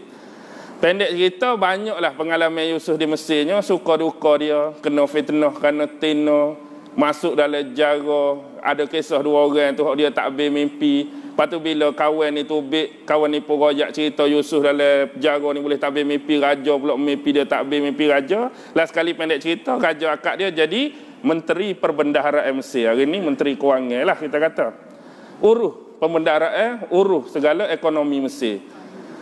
Pendek cerita, dia buat cerita di Palestin tu, kemarau, jadi orang-orang pakak cari tempat baru, cari makanan, cari kerja pergi Mesir. Jumpa semula dengan abang dia. Dia pun buat helah sampai abang dia ni tertangkap. Suruh balik sekali bawa ayah. Bawa ayah, dia pun ambil baju. Dia sebelum balik tu dia beri kirim baju dia kan. Jadi letak baju di muka Nabi Allah Yaqub tu boleh celak semula. Nabi Allah Yaqub ni kabur, hampir-hampir buta sebab duk jerit semua. Teringat kau anak Yusuf tu. Jadi bawalah Bani Israel. Inilah perpindahan Bani Israel hak asal duduk Palestin pergi ke Mesir ramai-ramai. Sebab anak jadi menteri di Mesir. Duduk di Mesir ni mewah lah. Tapi bila sebut Mesir ni, sebut je Mesir, kepala kita teringat ke siapa Mesir? Fir'aun lah dia. Tapi bila sebut Fir'aun ni, orang yang betul-betul raja Mesir yang pakai Fir'aun ni tidak zaman ni. Zaman yang lepas Yusuf. Ada seorang Fir'aun baru pakai gelaran Fir'aun. Sebelum ni dipanggil raja Mesir je. Dia kalau pergi ke awal dulu, 3,000 lebih sebelum Masihi dulu, dia ada Mesir Hulu, dia ada Mesir Hilir. Dia pisah. Ada raja di Hulu, ada raja di Hilir. Sebenarnya bukan Hulu Hilir. Kalau kita tengok dalam buku sejarah, utara selatan. Cuma dia panggil Mesir Hulu, Mesir Hilir. Ni pun ada raja dia, ni ada raja dia. Last sekali, untuk jadi kuat, dia takut. Dia takut jadi sah je. Mesir zaman kuno. Dinasti pertama ada belah-belah raja. Dinasti kedua belah-belah. Sampai dinasti ke-17, masa ni lah satu bangsa daripada Syam tu, bangsa Hyksos nama dia. Sebab tempat dia kemarau, tempat dia kering, dia cari penempatan baru, dia hidup di utara Mesir. Last sekali bila zaman dinasti ke-17 Raja Mesir ni, pemerintah itu lemah. Dia duduk lama Mesir ni beranak pinak, dia kumpul kekuatan, dia tu nopen tempat orang, dia pergi serang. Dia pergi serang boleh dia sungguh kalah Mesir. Kalah Raja Mesir, dia meretah. Jadi masa Hyksos meretah ni lah zaman Nabi Yusuf masuk tu. Sebab tu zaman Nabi Yusuf, bila kita baca surah Yusuf, tak naik seekor pun nama Fir'aun tak. Tapi bila baca zaman Nabi Musa, tak berhenti nama Fir'aun naik. Zaman Nabi Musa tu dia start balik dah. Zaman Yusuf ni tak ada. Zaman Nabi Ibrahim masuk pun awal-awal Hyksos memerintah. Lepas tu naik dinasti ke-18, pahlawan dia nama Ahmos. Boleh semulalah kepada raja-raja Fir'aun, likut. Masa ni lah likut Bani Israel. Dulu waktu Hyksos meretah, boleh tanah, boleh kerja, hidup senang gapo, Fir'aun boleh semula habis. Dia buat gapo ke Bani Israel? Buat jadi koli. Untuk kerja-kerja berat, buat bangunan, buat batu tu, punggah batu ni, akak go ni, boleh dah Bani Israel. Letih dah, dizalimi dah. Jadi bila dizalimi Bani Israel ni, Allah utuhkan seorang Nabi. Ya sebenarnya, waktu Nabi Allah Ibrahim masuk Mesir dulu, benda ni dia peringat dah. Satu masa akan ada salah seorang cucu daripada keturunan dia yang akan membebaskan Bani Israel daripada bumi ni. Walaupun masa tu Nabi Ibrahim mula-mula masuk, tapi dia cerita dah. Pasal akan ada seorang Nabi, cucu cicit dia akan membebaskan umat dia, kaum dia daripada kezaliman orang Mesir. Dan ini terbukti bila Bani Israel dizalimi, Allah lahirkan Nabi Allah Musa. Sebelum Musa tu ada Nabi Allah Syuaib. Syuaib mari ikut mana? Syuaib mari ikut mana? Gini dah. Hak kita tahu kalau Quran hadis cerita bini Nabi Allah Ibrahim Sarah dengan Hajar. Ada dengar tak Nabi Ibrahim ada bini lain selain pada dua orang ni? Tak ada dah. Tak ada dah. Tapi dalam Taurat dia ada sebut satu nama individu Kontura. Dikatakan juga isteri Nabi Allah Ibrahim, Kontura ni. Baik. Nabi Allah Syuaib, kalau ikut sanak salah silah dia, Syuaib bin Mikail. Mikail bin Yashjur bin Median bin Ibrahim. Median ni anak Kontura. Kalau kita nak tolak Kontura, tak ada bini Nabi Allah Ibrahim nama Kontura, maka automatik juga salah silah keturunan Nabi Allah Syuaib putus. Sebab dia mai ikut ni. Syuaib bin Mikail bin Yashjur bin Madian. Sebab Nabi Ibrahim dengan Konturah ni orang anak. Zimran, Yokshan, Medan, Median, Ishbak, Syu'ah. Median mari ikut Ibrahim Konturah. Tolak Konturah, tak ada Konturah, mapuh salah silah Nabi Allah Syuaib.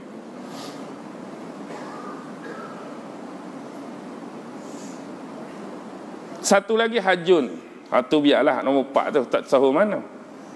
Ni dipertikaikan biarlah. Yang penting ni daripada Nabi Allah Musa lahir. Sebelum Musa lahir, Firaun mimpi. Firaun mimpi ada dua riwayat. Satu mimpi Firaun tu dia duduk tengah tidur. Dia tidur pakai mahkota atas kepala. Tiba-tiba dia sedar. Bukan sedar tidur. Dalam mimpi tu dia sedar. Bukan sedar bangun gini tak. Dalam tidur juga. Dia sedar bangun tu dalam mimpi lagi. Sedar bangun tu. Mahkota dia jatuh. Bila jatuh golek. Keting. Dia pun turun katil ambak. Lepas tu golek slow. Tiba-tiba. Slow tu jatuh depan kaki seorang budak. Seolah dia ada ambak ni. Tiba-tiba berhenti dia depan seorang budak. Hak umur 1 tahun 2 tahun. Dia cegak. Mahkota tu berhenti di kaki budak tu. Dia pun tengok. Lepas tu dia sedar. Hak mimpi, hak masyhurnya, kalau dalam tafsir Ibnu Katsir, dia tengok api tubik daripada Palestin. Bola api tubik daripada Palestin, laju menuju ke negeri dia, negeri Mesir. Bola api ni masuk dari negeri Mesir, bola api ni pecah masuk dalam rumah semua orang Mesir, kecuali rumah Bani Israel yang api ni tak masuk. Lepas tu dia sedar. Maksudnya melalui dua takbir mimpi ni, ahli sihir dia, kau ahli nujung dia, kau haman, kau gapo, maknanya akan datang ni akan lahir seorang budak dari kalangan Bani Israel, yang mana budak ni Tuhan akan akak untuk menjahannamkan dan menghancurkan kerajaanmu. Pusing lalu dia. Pusing. Sebelum ni dia mengaku Tuhan. Tuhan apa pusing ni? Situ nampak dah bodoh dia. Tuhan apa pusing ni? Orang nak peracur dia ni. Last sekali mesyuarat diputuskan supaya setiap wanita Bani Israel ni dikuarantin. Hak mana mengandung kena sita, duduk setempat. Siapalah beranak. Beranak pula bidai orang lain tak boleh. Kena bidai orang Kipti, orang Mesir juga. Kalau bidai sama dia tusuk identiti. Mungkin hak beranak jantan dia royak tino, dia tusuk budak awal-awal. Jadi tengok beranak tino, tak apalah, lepaslah. Tapi kalau jantan, bunuh. Yuzabbihuna abna'akum wa yastahyuna nisa'akum. Dia sembelih anak-anak jantanmu, dan dia lepas anak-anak tinomu. Tapi bila mari lagu ni, puak-puak Kipti sendiri pun komplain. Jangan buat gitu. Padahal tu kita kata bahaya untuk raja dia, bahaya untuk pemerintah dia. Tapi mikir benda lain nak buat pun berat juga. Apa yang berat tu? Bicar punya bicar. Dia kata gini yang jadi berat tu.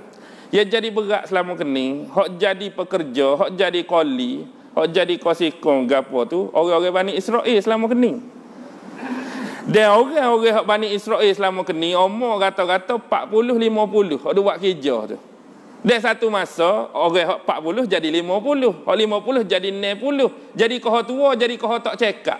Nak buat kerja. Lepas tu, orang baru nak beranak, pakat kutik bunuh. Lepas ni siapa agak-agak nak buat kerja? Nak jadi koli, siapa? Hak tua, kau tak cekak, hak baru nak tubik kita pakat bunuh. Kalau tak ada kerja nak suruh kita mula kerja tak boleh pergi gini. Kita diri kena kerja, kena fikir ni benda-benda lagu ni. Mari mikir. Bila mari mikir dia pun buatlah peraturan. Selang setahun. Maknanya kalau tahun ni siapa beranak kena bunuh, tahun depan lepas. Tahun depan tak ada, siapa beranak jantan pun lepas. Lepas tu tahun ketiga bunuh semula, tahun keempat lepas semula. Tiba-tiba nasib baik jatuh pada abang Nabi Allah Musa. Abang Nabi Allah Musa ni Nabi Allah Harun. Tahun Nabi Allah Harun beranak, tahun hak tak kena. Terlepaslah dianya. Tapi nasib tak baik, tahun Nabi Allah Musa, tahun kena sembelih. Ni yang tahun kena sembelih ni. Jadi pendek cerita, Harun terlepas Musa. Dia 3 beradik kan? Kakak sulung nama Maria. Abang Harun, adik Musa. Zaman Nabi Musa tu Allah bui walaupun mak dia mengandung tapi mata orang tengok. Apa dia? Sebab nak suruh berhenti. Kita berhenti. Nak royak ustaz berhenti, takut malu dia buat bunyi kipas. Okey. Gapo ni Nabi beranak Nabi Musa dak. Dia nampak mata orang tengok perut mak Nabi Musa ni, nampak kan? Nampak sepotak ngandung, walhal ngandung. Jadi akhir sekali beranaklah Nabi Allah Musa. Bila beranak ni biasalah tahun tu tahun orang cari. Kadang-kadang mari rumah dia nak cek siapa beranak sebelum ni. Bila mari cek tu, mak Nabi Musa ni dia buat kotak. Kotak asal dia buat ni bukan nak peranyuk Nabi Musa. Kalau kita baca tafsir, kotak asal dia buat ni tanya orang mari ngecek. Tanya tu orang kata masuk dah dalam kampung tu. Tentera-tentera Firaun nak mari ngecek. Jadi bila nak mari ngecek gitu dia ambil Nabi Musa, dia kemah-kemah, dia sipir-sipir, dia tak dia kotak. Lepas tu dia peranyuk, tapi kotak tu dia ikat. Kotak tu dia ikat sampai kepada pucuk belakang rumah juga. Maknanya bila orang mari ngecek kotak tu hanyut dah dia. Tapi dia ikat tali. Bila orang mari ngecek tak ada ni. Jadi bila pergi dah orang tarik mula tali tu. Tapi tiba-tiba hari tu tergesa-gesa dekat dah. Cepat-cepat orang mari ni. Orang mari tu tak ingat ikat tali di kotak. Lepas habis. Lepas tu ni lah dalam surah Al-Qasas dia sebut ke kakak dia Maria, Kusis. Kusis tu apa? Jejak ki dia. Supaya lalu kat tepi tebing tu tengok kotak adikmu duduk dalam ni gimana. Kusis ni sama seperti kita baca, kita kata kisah. Kisah tu kisah. Kalau dalam Quran banyak kisah dia jadi surah. Surah apa? Al-Qasas. Surah Al-Qasas dalam Quran. Kisah-kisah. Kisah-kisah ni dipanggil tatabbu'ul asar. Penelusuran jejak. Kita cari kisah, kita cari sejarah bila kita boleh ambil pengajaran daripada jejak dia. Sama seperti ni pun mak Nabi Ibrahim guna mak Nabi Musa guna apa? Kusihi. Jejakilah jejak dia tu. Jadi kita nak ambil pelajaran daripada jejak orang-orang besar. Gitu tengok-tengok sekali berhenti mana kotak tu? Kotak tu berhenti dalam kawasan istana Firaun, daya-daya istana Joppa. Kalau boleh ke janganlah berhenti situ. Tempat tu lah kalau boleh jangan berhenti. Kalau boleh ke berhenti di depan taska ke, depan rumah anak yatim ke tak. Selamat anak aku. Tapi berhenti tempat orang tak boleh takut, situlah Tuhan letak. Bila jumpa kotak tu daya ni tak berani buka, tak berani. Jadi bawa kotak ni pergi ke isteri Firaun. Siapa dia? Asiyah binti Muzahim. Jadi buka kotak tu. Ada budak comel pula, batulan pula Firaun dengan Asiyah ni tak boleh anak. Marilah perasaan kita kata runtuhnya hati seorang ibu. Kena kau budak ni. Allah capuk saya. Tunjuk pada Firaun. Moga-moga anak ni kita boleh jadikan sebagai anak akak, duduk sekali dengan kita. Baik bagi kita satu masa. Firaun kata apa? Baik bagimu, tak baik bagi aku. Tapi tak baik bagi aku. Dia tak semelih, moga main dengan bini. Kadang-kadang Firaun pun takut juga ke bini. Tak, nampak orang kedebel kadang-kadangnya. Gangster nampak dak muka parut tapi dengan bini, ayang nak tubik sementara, tubik mana? Tinggi seorang bini tak jadi tubik. Parut 14 muka dak nampak ganas. Ganas orang lain lah. Okey. Jadi dengan bini pula tu lah, walaupun seorang Fir'aun dah organah ke apa pun, main dengan permintaan isteri tu, dia tunai juga. Ambil lah, pegang. Jadi sedihlah mak Fir'aun. Tapi gapo maksudnya sini? Tuhan nak rayaknya Nabi Musa ni, hak dia takut, hak akan menghancurkan kerajaan dia, Allah izin membesar dalam istana dia. Tidur atas katil kerajaan dia, makan dalam rumah dia, minum dalam rumah dia, membesar dalam istana dia, dapat pelajaran dalam istana dia. Dia tak tahu orang yang tengah besar, orang yang dia pegang ni, hak ni lah nak peracau dia pun. Hak ni lah hak nak menjahanamkan dia pun. Dia duk berasa orang lain, duk cari orang lain, tak berhenti. Hak Tuhan nak letak peracau dia tu duk dalam istana dia dah, duk dalam rumah dia sendiri. Tak ada mikir. Tapi nak suruh dekat juga Nabi Musa dengan mak dia, jerit tak berhenti. Buipek tak kena, panggil orang tu terang buipek tak jadi. Lepas tu panggil pula orang-orang kampung. Buat apa? Interview. Siapa boleh buipek, siapa berhenti. Dulu kita ni interview nak minta kerja. Ni interview nak buipek ke Nabi Musa ni. Terang ni tak jadi, terang ni tak jadi. Last sekali mak Nabi Musa terang, nak dengan mak dia tu kan. Jadi mak dia pun boleh kerja lah sebagai penyusun Nabi Musa dalam istana. Nak ayat tadi, rusing. Tapi Allah nak letak tu. Allah atur comel tu. Mak dia boleh jadi duduk dekat, masuk dalam istana Firaun. Dan sekali besar. Kisahnya secara ringkas, Nabi Musa ni mari kat mana? Nabi Musa ni, kalau kita kata sebut Yahudi, sebenarnya Nabi Musa tak sabit. Sebab Nabi Musa mari anak nombor 3, Lewi tu. Raubin, Syamun, Lewi. Nabi Musa ni dia mari ikut keturunan Lewi. Keturunan Lewi ni banyak melahirkan keturunan Nabi-Nabi. Kalau Yahuza ni banyak pemimpin yang jadi raja. Okey, contoh. Musa bin Imran. Imran bin Qahat, Qahat bin Azar, Azar bin Lewi, Lewi bin Yakub. Automatik Harun pun samalah. Bila sebut keturunan Musa, keturunan Harun juga. Takut sekali. Kalau Nabi Ilyas, dia mari ikut keturunan Nabi Allah Harun. Kalau Nabi Ilyas. Sebab Ilyas bin Yasin bin Fanhash bin Elizia. Alza tu. Kemudian Elizia bin Harun. Nabi Ilyas mari ikut Nabi Harun. Kalau Nabi Ilyas dia mari ikut Nabi Allah Yusuf. Ilyasak bin Akhtub bin Syu'lim bin Afrayim bin Yusuf. Kalau Nabi Ilyasak. Kalau Nabi Yunus dia mari ikut Bunyamin, adik Nabi Allah Yusuf. Bunyamin bin Matta bin Abu Matta bin Bunyamin. Adik Nabi Yusuf kan, Bunyamin dah. Kalau Nabi Allah Yunus mari ikut tu. Kalau Nabi Allah Daud Sulaiman ni mari kepada Yahuza.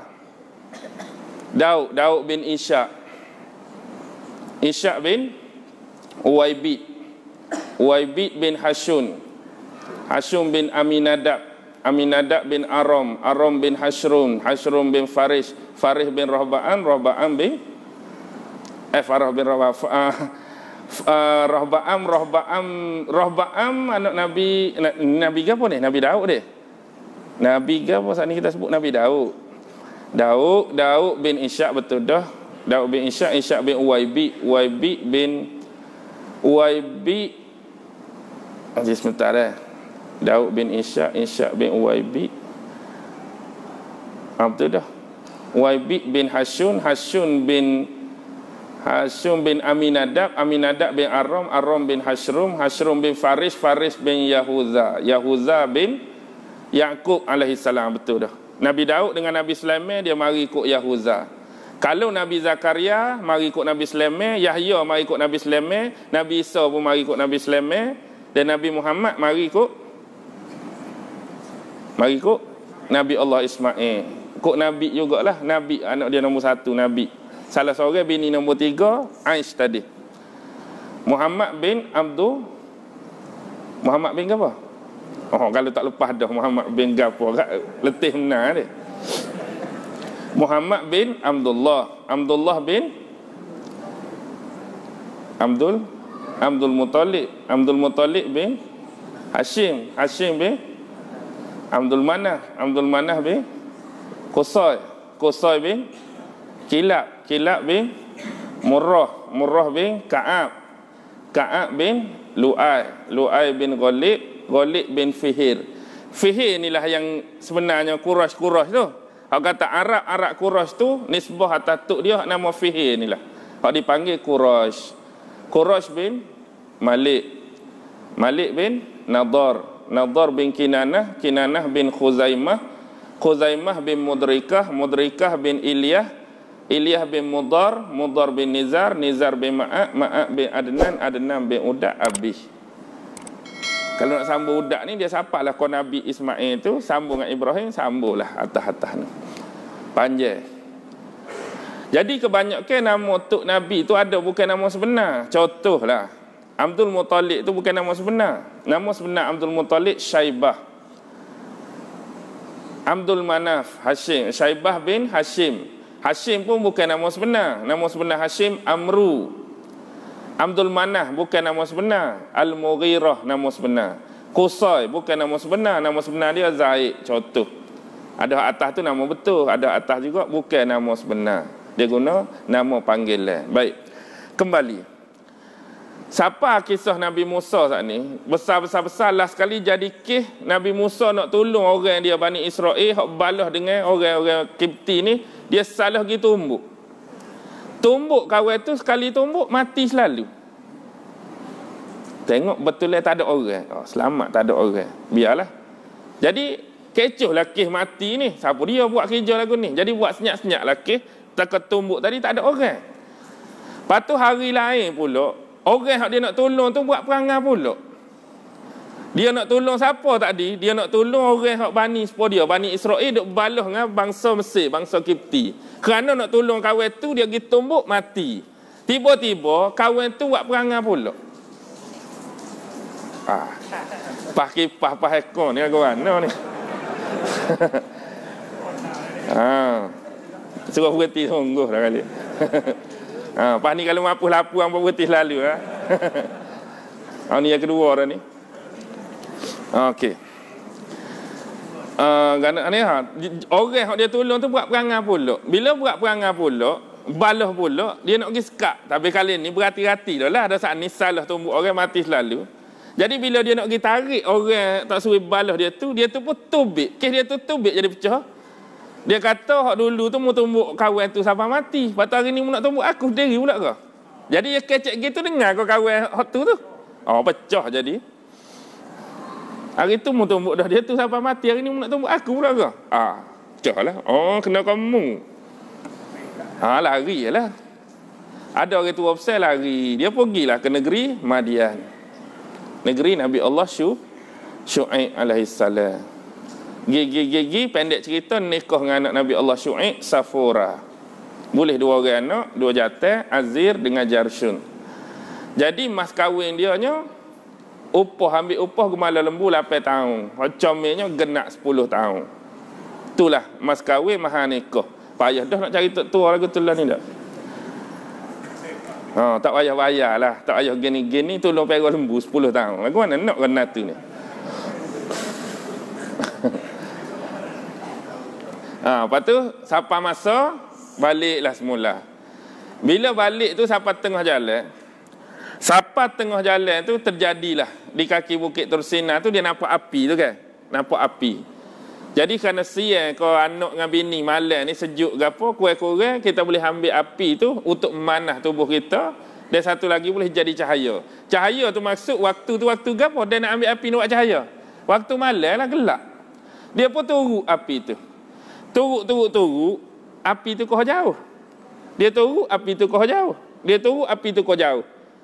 Berasa pelik, dia pun potong semula. Bila potong, api tu turut dia pula. Bila potong, api tu turut dia. Dia pun turut semula lagi pula. Kalau kita kena lagu tu, nak kata apa? Orang lain dah kita tidak api dah ni.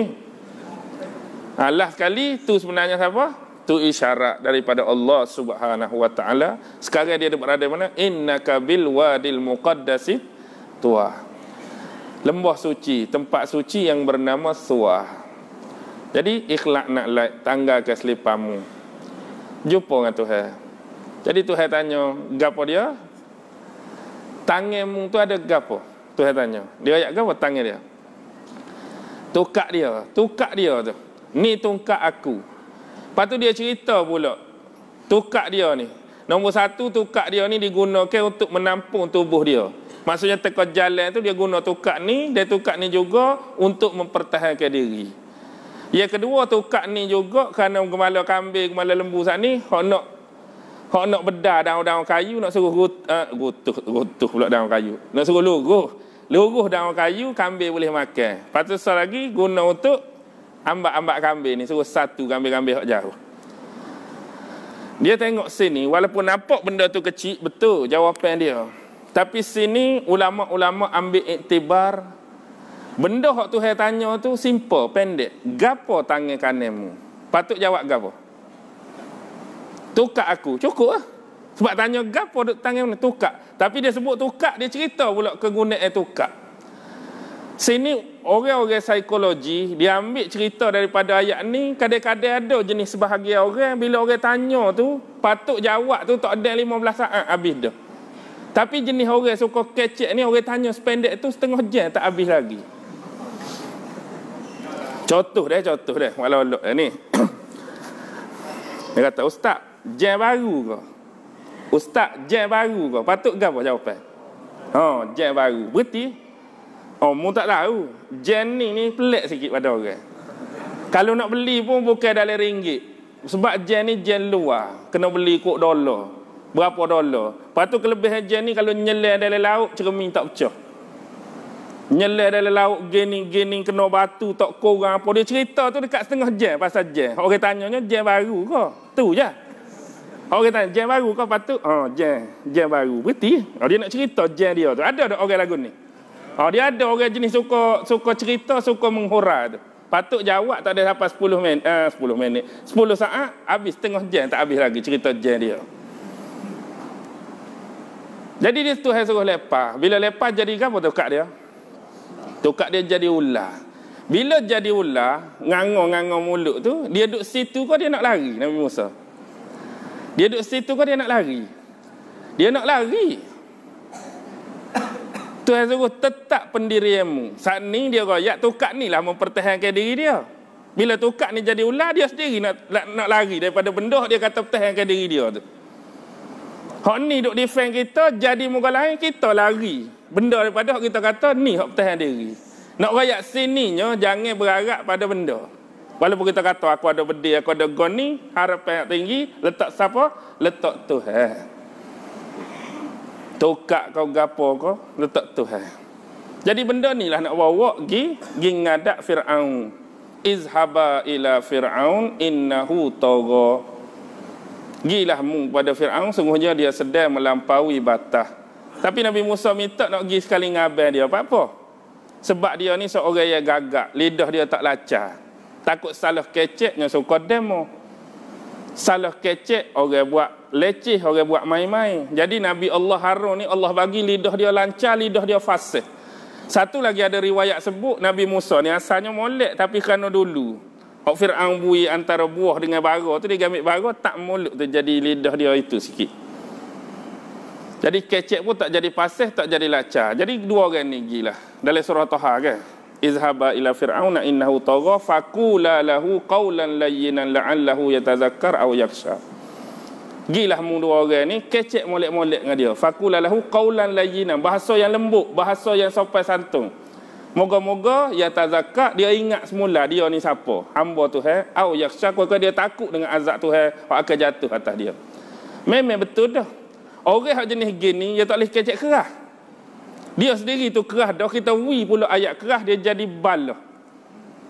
Hak ni kita kata, tuanku, sebenarnya gini ayat tu lembut dia lain sikit, walaupun dia tak saya pakar dia dengar. Hak ni memang celaka lah mengaku Tuhan. Gi wi wah tu dah. Pahlo bapak apa, kita wi ayat-ayat lagu tu dah kau dia. Orang dia hak jenis lagu tu dah tak ada gapo. Walaupun gitu, Firaun dengar kau tak dengar. Pahajak belawai pula. Panggil semua ahli sihir dia, pakat lepas tali, jadi apa tali tu? Jadi ular. Lepas tu Allah suruh buat lepas tukak dia. Tukak dia pun jadi ular juga. Ambo dulu masa kecil-kecil, duk ingat kau ular tu besar sikit pada ular puak-puak ni je. Mana kita kata ular-ular puak ni kalau besar lengan kan, ular Nabi Musa besar apa? Tapi kalau kita baca dalam tafsir Ibn Katsir, gambaran dia tu, ular tu, kepala dia sama tinggi dengan atap istana Fir'aun. Mana besar sungguh ular dia. Siapa kau Fir'aun nak lari? Siapa kau orang lain nak cabut lari? Tengok ular tu. Last sekali ular tu makan, ngak, soso. Sinilah ahli sihir nampak. Kalaulah benda tu sihir, dia boleh jadi ular, tapi dia tak boleh makan hak sihir lain. Hak ni kalau makan sihir lain ni bukan sihir ni. Hak ni mukjizat sungguh ni. Sebab tu dia kata kami beriman kepada Tuhan Musa dan Tuhan Harun selalu. Dia tahu dah, ni mukjizat. Tapi bila mereka nak beriman, Fir'aun kata, minta izin aku dulu. Kau tak? Oh, siapa kena minta izin dia? Hebat Fir'aun ni. Orang tu nak beriman. Kau orang tu nak beriman tu, mu tanya aku dulu. Kau tak? Yang mu nak tubik agama ni, tubik kepercayaan ni, tak dengan kata aku tu. Last kali, kena igak. Kena hukum. Kalau tuan-tuan perhati, ni lah Internal Security Act, ISA mula-mula, atas hukum bom ni lah. Tahan ni tanpa bicara, tak buat gapo, igak tu. Dan sekali dia seksa orang Bani Israel, kalah. Sampai ke Bani Israel ni merintih dah. Nabi Musa bila nak mari pertolongan Tuhan? Bila nak mari pertolongan Tuhan? Last sekali bila Nabi Musa doa, mari 10 bala tu kan. Ada katak, ada belalang, ada apa lagi? Jenis darah merah, macam-macam. 10 tu, kugutu lah, macam-macam. Oh, mari masuk turak, minta semula. Supaya Tuhan tarik. Doa pula Musa, tarik. Bila tarik, baik ke tak baik? Tak boleh pakai kerja orang lagu ni. Dia janji saja. Dia janji ya, tak buat. Last sekali, siapa masa kita nak tubik dah. Tuhan suruh tubik dah. Nyanyi kalau duk Mesir lagi, depa duk buat nyanyi semua. Tubiklah Nabi Musa mengepalai dengan abang dia Harun. Nak tubik malam tu tak jumpa jalan weh. Tak jumpa jalan. Jadi padahal kampung kita dah tanya nak tubik tu tak terlekat. Patut jalan nak pergi macam kau ni dah tak kena ni. Guana ni. Jalan nak pergi lepas ni besuk ke mana? Oh, nak pergi jetih pun tak kena sekala. Kita duk lalu semua. Bila jadi tak kena, tak boleh nak tubik tu, sudahlah. Kalau Fir'aun tahu lagi berat ni ramai-ramai ni. Last sekali mari seorang orang tua. Orang tua ni bagi tahu, aku duk berasa lah. Aku tahu sebab apa jadi gini. Dia pun ceritalah. Dulu zaman nenek moyang kita dulu, kita asal bukan sini. Nenek moyang kita, orang-orang Palestin, orang-orang Bani Israel ni, kita mari daripada bumi Kanaan tu. Tempat Nabi Yaqub dulu kan. Masa Nabi Yusuf mari tu, kita bukan asal sini. Nabi Yusuf dengan Bani Israel lain, hak tok kita tu mari sini. Dan kita dah buat perjanjian. Perjanjian hak kita buat, kalau kita masuk sama-sama Mesir, kalau kita nak tubik esok pun, biar tubik sekali belaka. Salah seorang hak janji tu, Nabi Allah Yusuf hidup lagi masa tu. Aku duk rasa kalau kita nak tubik ni, kita kena cari kubur Nabi Yusuf, korek mula, ambil mayat dia, buat tubik sekali, baru jumpa jalan. Tapi masa ni seorang pun tak tahu kubur Nabi Yusuf duk mana. Ni zaman Nabi Musa dah ni. Nabi Yusuf dulu tak tahu kubur duk mana. Sudah kerja lah. Dah sekali tilik punya tilik, titih punya titih, ada lagi seorang mokcik hak tahu. Mokcik tua, dia seorang yang tahu duk mana kubur Nabi Yusuf. Dia cari. Jumpa mokcik tu tanya, di man pulak mokcik tu. Tak serayak. Tak serayak. Dia kata, aku boleh royak tapi janji dengan aku. Gapo Nabi Musa tanya? Penting ni. Biarlah janji gapo pun janji, kita cari. Dengan syarat berdoa kepada Tuhan, biar aku ni jadi jiranmu dalam surga esok. Besar tu permintaan dia tu. Biar aku jadi jiranmu dalam surga esok. Kalau kita tu Nabi dah, dijamin dah masuk syurga. Kalau kita nak janji gitu, kita sendiri pun tak boleh jamin lagi masuk syurga. Kodok tiba-tiba kita nak sanggup. Bila kita kata, Ustaz jamin jadi jiran saya dari syurga. Aku sendiri pun boleh tentu masuk lagi. Contoh nak ayatnya. Tapi nak ayat Nabi Musa ni, itulah besar. Jadi janjilah. Janji-janji carilah. Kenapa makam Nabi Allah Yusuf tu tergelar dah. Dia ada macam tasik kecil lah. Jadi buat lorong banyak, air tu surut gapo kali-kali memang ada situ, bubuh dalam kanda dia, bubuh dalam bekas usung. Usung tu baru terbuka jalan. Baru nampak jalan. Tubiklah. Sebenarnya kadang-kadang orang tanya dak. Cerita gini, kita kadang-kadang kita jarang baca hadis. Hadis ni banyak cerita Nabi. Antaranya tubiklah apa jadi cerita gini ni. Cerita gini sebenarnya asalnya Nabi ni, Nabi Muhammad tu dia pergi ziarah sahabat-sahabat Arab-Arab Badui. Jadi bila siapa jumpa sahabat-sahabat ni, jumpa tu Nabi tanya, jumpa ngaku ni mintaklah mu nak minta gapo. Jadi sahabat Arab Badui ni dia minta unta dengan Nabi. Bila Nabi kata gitu dia minta unta. Unta ada susu. Berapa? Dengan ada susu ni aku boleh minum susu unta ni, dan susu ni kalau lebih aku boleh jual. Sumber pendapatan. Dan seekor lagi dia nak unta ada seketing. Unta ada seketing ni usah iyah-iyah comel sebagai kenderaan dia. Bila dia minta lagu ni, siapa Nabi tubik, apa mu tak minta dengan aku satu benda seperti wanita tua Bani Israel minta dengan Nabi Musa. Bila Nabi tubik gini, sahabat pun jadi tertanya lah, cerita gapo ni wahai Nabi Muhammad? Saat ni dia minta unta, Nabi tanya dia, apa yang mu tak minta dengan aku seperti wanita tua Bani Israel minta dengan Nabi Musa? Sahabat pun jadi tanya, cerita gapo tu? Baru Nabi cerita, tubik cerita ni. Tubik cerita yang mana bila Nabi Musa tanya nak gapo tu, dia minta besar lalu. Jiran Nabi. Patut orang Badui ni kata, kalau kita lah, duk kita, Nabi tanya, nak minta gapo? Nak jadi kekasihmu, wahai Rasulullah. Nak duk dekat denganmu dalam syurga, wahai Rasulullah. Akhirat besok nak syafaat, kita minta benda-benda gitu. Tapi kita minta utos keting. Nabi. Kalau contoh hari ni, kalau orang tanya nak gapo? Kereta sebutir, rumah sebutir. Lagu tu yang minta. Faham tak? Hadis dia asal gitu. Jadilah tubik cerita ni. Jadi tubik-tubik pun terlekat pula. Terlekat ke apa? Depan tu ada ke apa? Laut Merah. Laut Merah ni bukan tengah sebenarnya. Kalau kita tengok peta tu, bucu dah. Bucu no tanah. Bucu no tanah. Ustaz ujung tu. Sini tempat nak litah. Kalau nak litah ni sini. Sebab tu pendek litah dia. Kalau nak litah laut sungguh, dah Fir'aun ambak. Kalau laut besar, kita kata kita ni nak laut Cina Selatan ni nak pergi ke Filipina. Dah tak agak-agak. Dah belana. Sebabnya pendek. Sebab bucu ni tanah besar, sini je. Jadi bila litah tu, sebenarnya, itu apa tu kapal terbelah dua tu litah, siapa habis Bani Israel, Fir'aun duduk tengah dah ni. Katuk semula. Nak royaknya gelojuhnya nak ambak. Gelojuhnya nak widan Nabi Musa, nak balas dendam. Kalau mikir sekerak berhenti, tak usah lalu kau ni. Kau nu. Kau nu ada tanah besar boleh pergi. Tapi nak royaknya memang nak mampus dalam tu dah. Cerita dia gitulah. Serupalah kita kata awal saat ni, berhati-hati dengan kelahiran Nabi Musa. Walaupun kita ambil sikap berhati-hati, waspada, tapi takdir tu lebih besar lagi pada kita berhati-hati dah. Memang nak kita mampus dengan dia dah. Jadi marilah beringat kau, berjaga-jaga kau, security kau, gapo kau, dia tak jadi kerja belaka. Benda tu patut ada, kita kata tak. Bila nak jadi benda musibah, beringat. Tapi nak oyaknya, takdir tu besar lagi. Sedia perahu, sedia lilin, sedia gapo, mari besar sungguh. Pas kita anyuk. Tapi hak sedia-sedia tadi comel lah. Kita sedia lilin, takut gelap, sedia makanan, sedia ikan sardin, sedia beras, sedia perahu tu, betul. Tapi hak Tuhan naknya, mari hak besar, tak ada gapo hak sedia apa. Takdir dia. Jadi lepas sana di Semenanjung Sinai. Sekala duduk boleh makan lah. Moga kau lupa. Ni duduk di mana ni? Bumi gersang, padai pasir, tanduh. Dulu kita kata susah-susah pun action tak.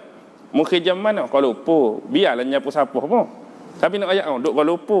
Tapi lah ni duduk lagu ni. Seksa pun dulu boleh makan, seksa dulu boleh minum, seksa dulu ada rumah, kerja berat pun. Hak ni tak ada apa satu kita ni. Nak kerja, nak cucuk tanah, moga pergi dengan kosong belaka.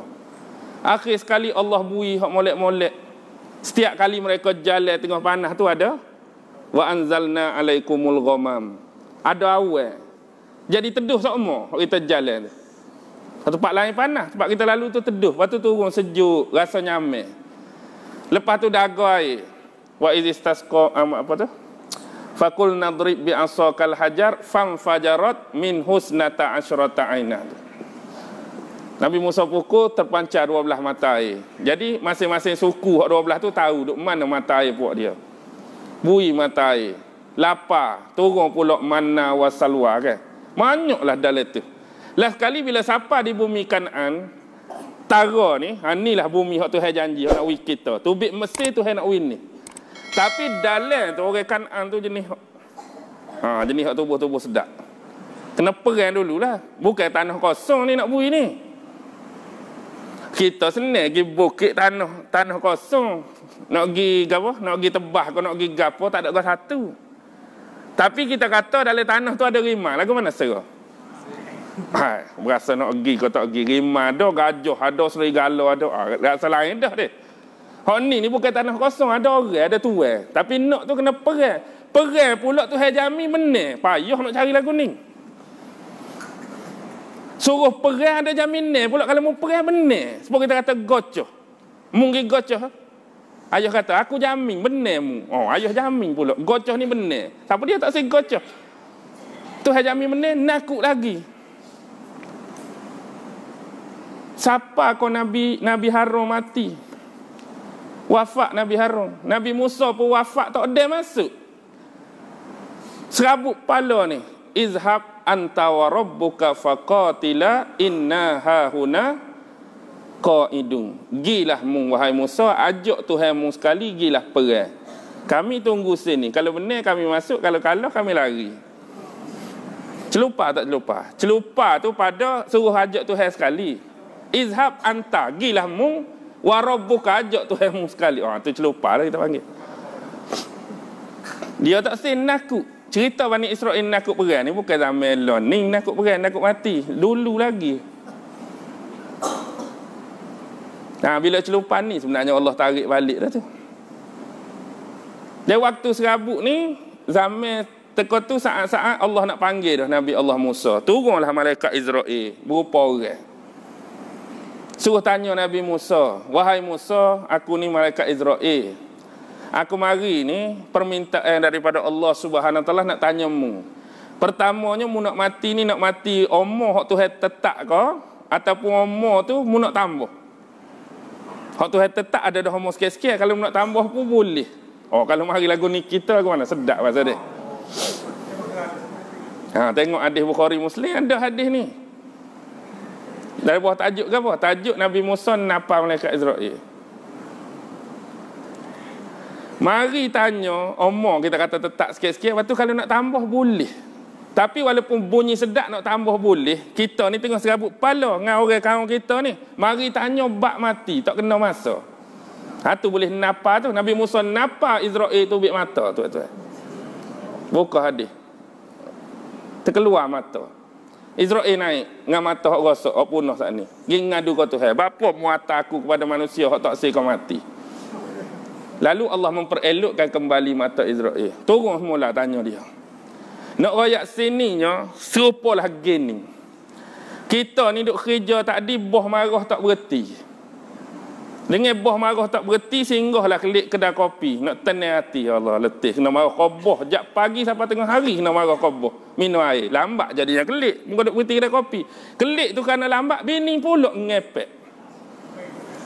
Bini ngepek pula. Lepas tu anak ayah nak goni, bapa ayah tak beli goni serabut kanak, tiba-tiba orang ketuk pintu, ustaz, bila nak mati? Ayat tu kak, naik goni kan dia. Ustaz nak mati, hak tu tetap ke? Ustaz nak mati nak tambah? Bui tanya soalan tu, hak kita tengah serabut. Kena boleh napal. Paling dekat pun, perambat balik. Turun sekali, kalau nak mati umur tertentu, umur tu lah. Kalau nak tambah, cari lembu. Cari lembu, duduk alik belakang lembu. Ni, tapak tangan ni letak atas punggung lembu. Penuh tapak tangan ni kita kata ni. Kita kata punggung lembu, kita tak tapak tangan. Kita ukur tapak tangan ni di belakang lembu. Agak-agak bulu hak kena penuh tapak tangan ni berapa lah bulu? Berapa lah bulu sepenuh tapak tangan ni?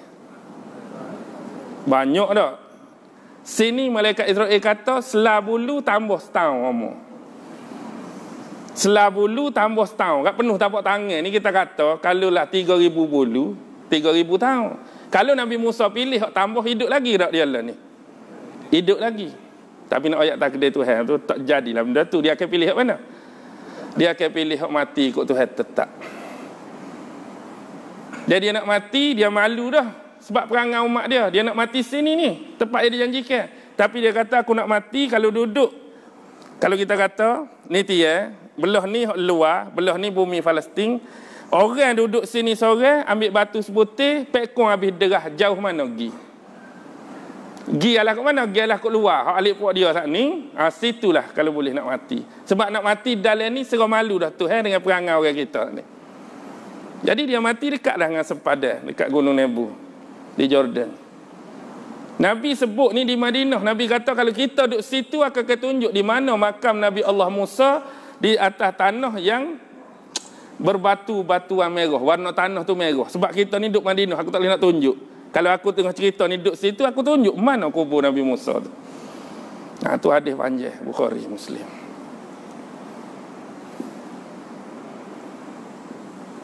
Lepas tu hak bawa masuk siapa dia? Hak bawa masuk pembantu Nabi Musa. Hak dulu dia lah teman Nabi Musa, bawa ikan hak pergi cari Nabi Khidir dulu. Dalam surah Kahfi tu kan, Nabi Musa bawa teman tu. Dalam baku tu ada ikan. Siapa dia je bawa tu? Nabi Yusha. Nabi Yusha tu cicit Nabi Yusuf tu. Yusha bin Nun bin Yufraim. Yufraim bin Yusuf alaihissalam. Anak beranak dia lah, Bani Israel juga. Yusha pun masuk. Perang lah. Perang tu hari Jumaat. Perang hari Jumaat. Sapalah waktu asar hari Jumaat. Perang-perang tu nak menedah. Tapi banyak lagi musuh. Rusing. Nabi Yusha rusing. Berapa je rusing tu? Takut perang ni tak ada menang sampai waktu malam. Sebab tu petang Jumaat. Waktu asar petang Jumaat. Kalau rapat kau ngorek dia jadi malam ke apa? Dia jadi malam Sabtu. Ingat, di sisi orang Yahudi, Bani Israel Sabtu ni hari mulia, hari Sabat dia panggil. Hari Sabtu tak boleh baloh, hari Sabtu tak boleh perang, hari Sabtu tak boleh menumpahkan darah, hari Sabtu tak boleh bunuh. Bila perang-perang rapat ke malam, kita kena berhenti. Orang tak apa nak bunuh kita pun, kita tak boleh dah. Untung alik siapa? Kita ngorek dah. Kena berhentilah, hari Sabtu tak boleh. Kita yang berhenti, orang tak berhenti. Orang boleh cocok. Orang boleh rodok, orang boleh panah. Rugi. Jadi nak belah mana pun kena menang sebelum waktu ngorek siapa. Waktu ni lah dia minta kepada Tuhan. Tuhan buat kerana matahari tu jadi berhenti jalan. Duduk situ. Cari hadis matahari tertahan di tangan Nabi Allah Yusha. Jadi waktu tu tak jalan lah. Kita kata kalau 4.30 duduk 4.30 situ ya. Ting pun 4.30. Kokeng pun 4.30. Lah sekali benar tu baru matahari gerak semula. Masuklah dalam tu. Dialah jadi raja pertama, Yusha bin Nun. Mati Yusha, raja kedua, Khalid bin Yuqanna. Mati Khalid, raja ketiga, Hizkil bin Buza. Lepas Hizkil bin Buza, marilah zaman pemerintahan para hakim. Sebab tak ada dah lepas 3 orang ni tokoh hebat. Jadi dia latih 12 orang hakim. 12 orang hakim ni daripada 12 keturunan tadi lah. Raubin latih seorang hakim, Syamun seorang hakim, Lewi seorang hakim, Yahuza seorang hakim, keluarga Nabi Yusuf seorang hakim. Jadi mari seorang hakim hok bisa tu jadi 12 orang hakim. Dalam kitab sebut apa? Otnil, Ehud, Samgar, Deborah, Tola, Gideon, Yair, Yefta, Ebzan, Elon, Abdun, Simson. 12 orang. Simson tu Nabi tu, nombor 12 tu. Ni pun ada dalam hadis Nabi. Nabi cerita di akhirat seksa ada Nabi dia masuk syurga beribu-ribu belakang dia umat dia. Ada Nabi masuk syurga ratus-ratus belakang dia. Ada Nabi masuk syurga puluh-puluh. Ada Nabi seorang pengikut pun tak ada. Dia bawa pedang dia yang masuk dalam syurga. Tak ada pengikut seorang rabuk. Dia bawa pedang je. Siapa dia? Itulah Nabi Samson. Syamun dalam bahasa Arab, Syamun. Inggeris sebut Samson and Delilah. Sebab dia berhiperang. Dia perang ni kalau setakat ratus-ratus ribu-ribu tu pada dia seorang. Bangunan tiap-tiap gen ini pada dia tolak habis utuh. Dia gagah sungguh, kuat sungguh. Rahsia dia pada rambut dia hak panjang tu. Jadi bila musuh ni takut pada dia, musuh guna bini dia. Bini dia sebutlah cara nak pelemuh dia, kena kerat rambut dia, dan kita kena ikat tubuh dia dengan rambut dia sendiri. Jadi upah orang tu, upah orang ni, boleh kerat rambut dia, boleh ikat tubuh dia dengan rambut dia. Lemahlah dia. Jadi orang pun ikat dia di ti. Buta mata dia. Siapa dia tu kira minta dengan Tuhan, nazar lah. Kalau Tuhan wis mula penglihatan dia, Tuhan wis mula kuat dia, dia tak akan berhenti berjihad pada jalan Allah selama 1000 bulan. Tuhan wis sungguh. Tuhan sungguh tu balik kurang habis lah lain tu, mampu habis. Jadi bila dengar dia nak jihad 1000 bulan ni, sahabat dengar cerita Nabi, utuhnya umat zaman dulu Tuhan buya umur panjang-panjang. Kita jihad sementara 2-3 hari, dia boleh jihad 1000 bulan. Dengar keluhan sahabat ni, duduk tak lama Jibril mari. Builah serupa sahabat minta, iaitu malam Lailatul Qadar. Sama seperti beribadah selama 1000 bulan. Inilah cerita Nabi Simson. Lepas tu zaman Nabi Samuel, marilah minta pula seorang pemimpin. Masa ni lah tubik cerita Talut tu. Talut yang Jalut, ujung surah Baqarah tu. Talut nak perang dengan Jalut.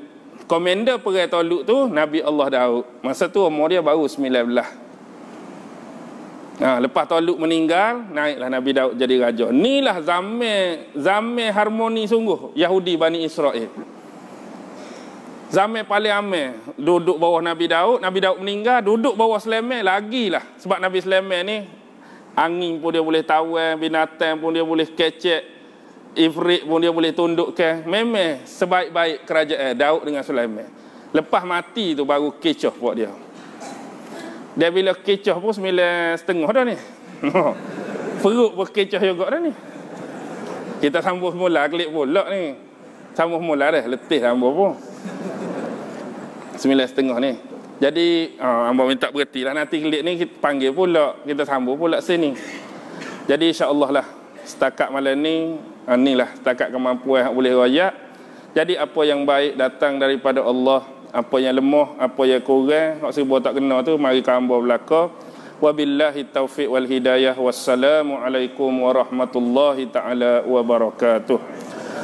أعوذ بالله من الشيطان الرجيم بسم الله الرحمن الرحيم اللهم إنك تعلم أن هذه القلوب قد اجتمعت على محبتك والتقت على طاعتك وتوحدت على دعوتك وتعاهدت على نصرة شريعتك فوسك اللهم رابطتها وأدم ودها واهدها سبلها واملأها بنورك الذي لا يخبو واشرح صدورها بفيض الإيمان بك وجميل التوكل عليك وأحيها بمعرفتك وأمتها على الشهادة في سبيلك إنك نعم المولى ونعم النصير وصلى الله على سيدنا محمد وعلى آله وصحبه وسلم سبحان ربك رب العزة عما يصفون وسلام على المرسلين والحمد لله رب العالمين الله أكبر.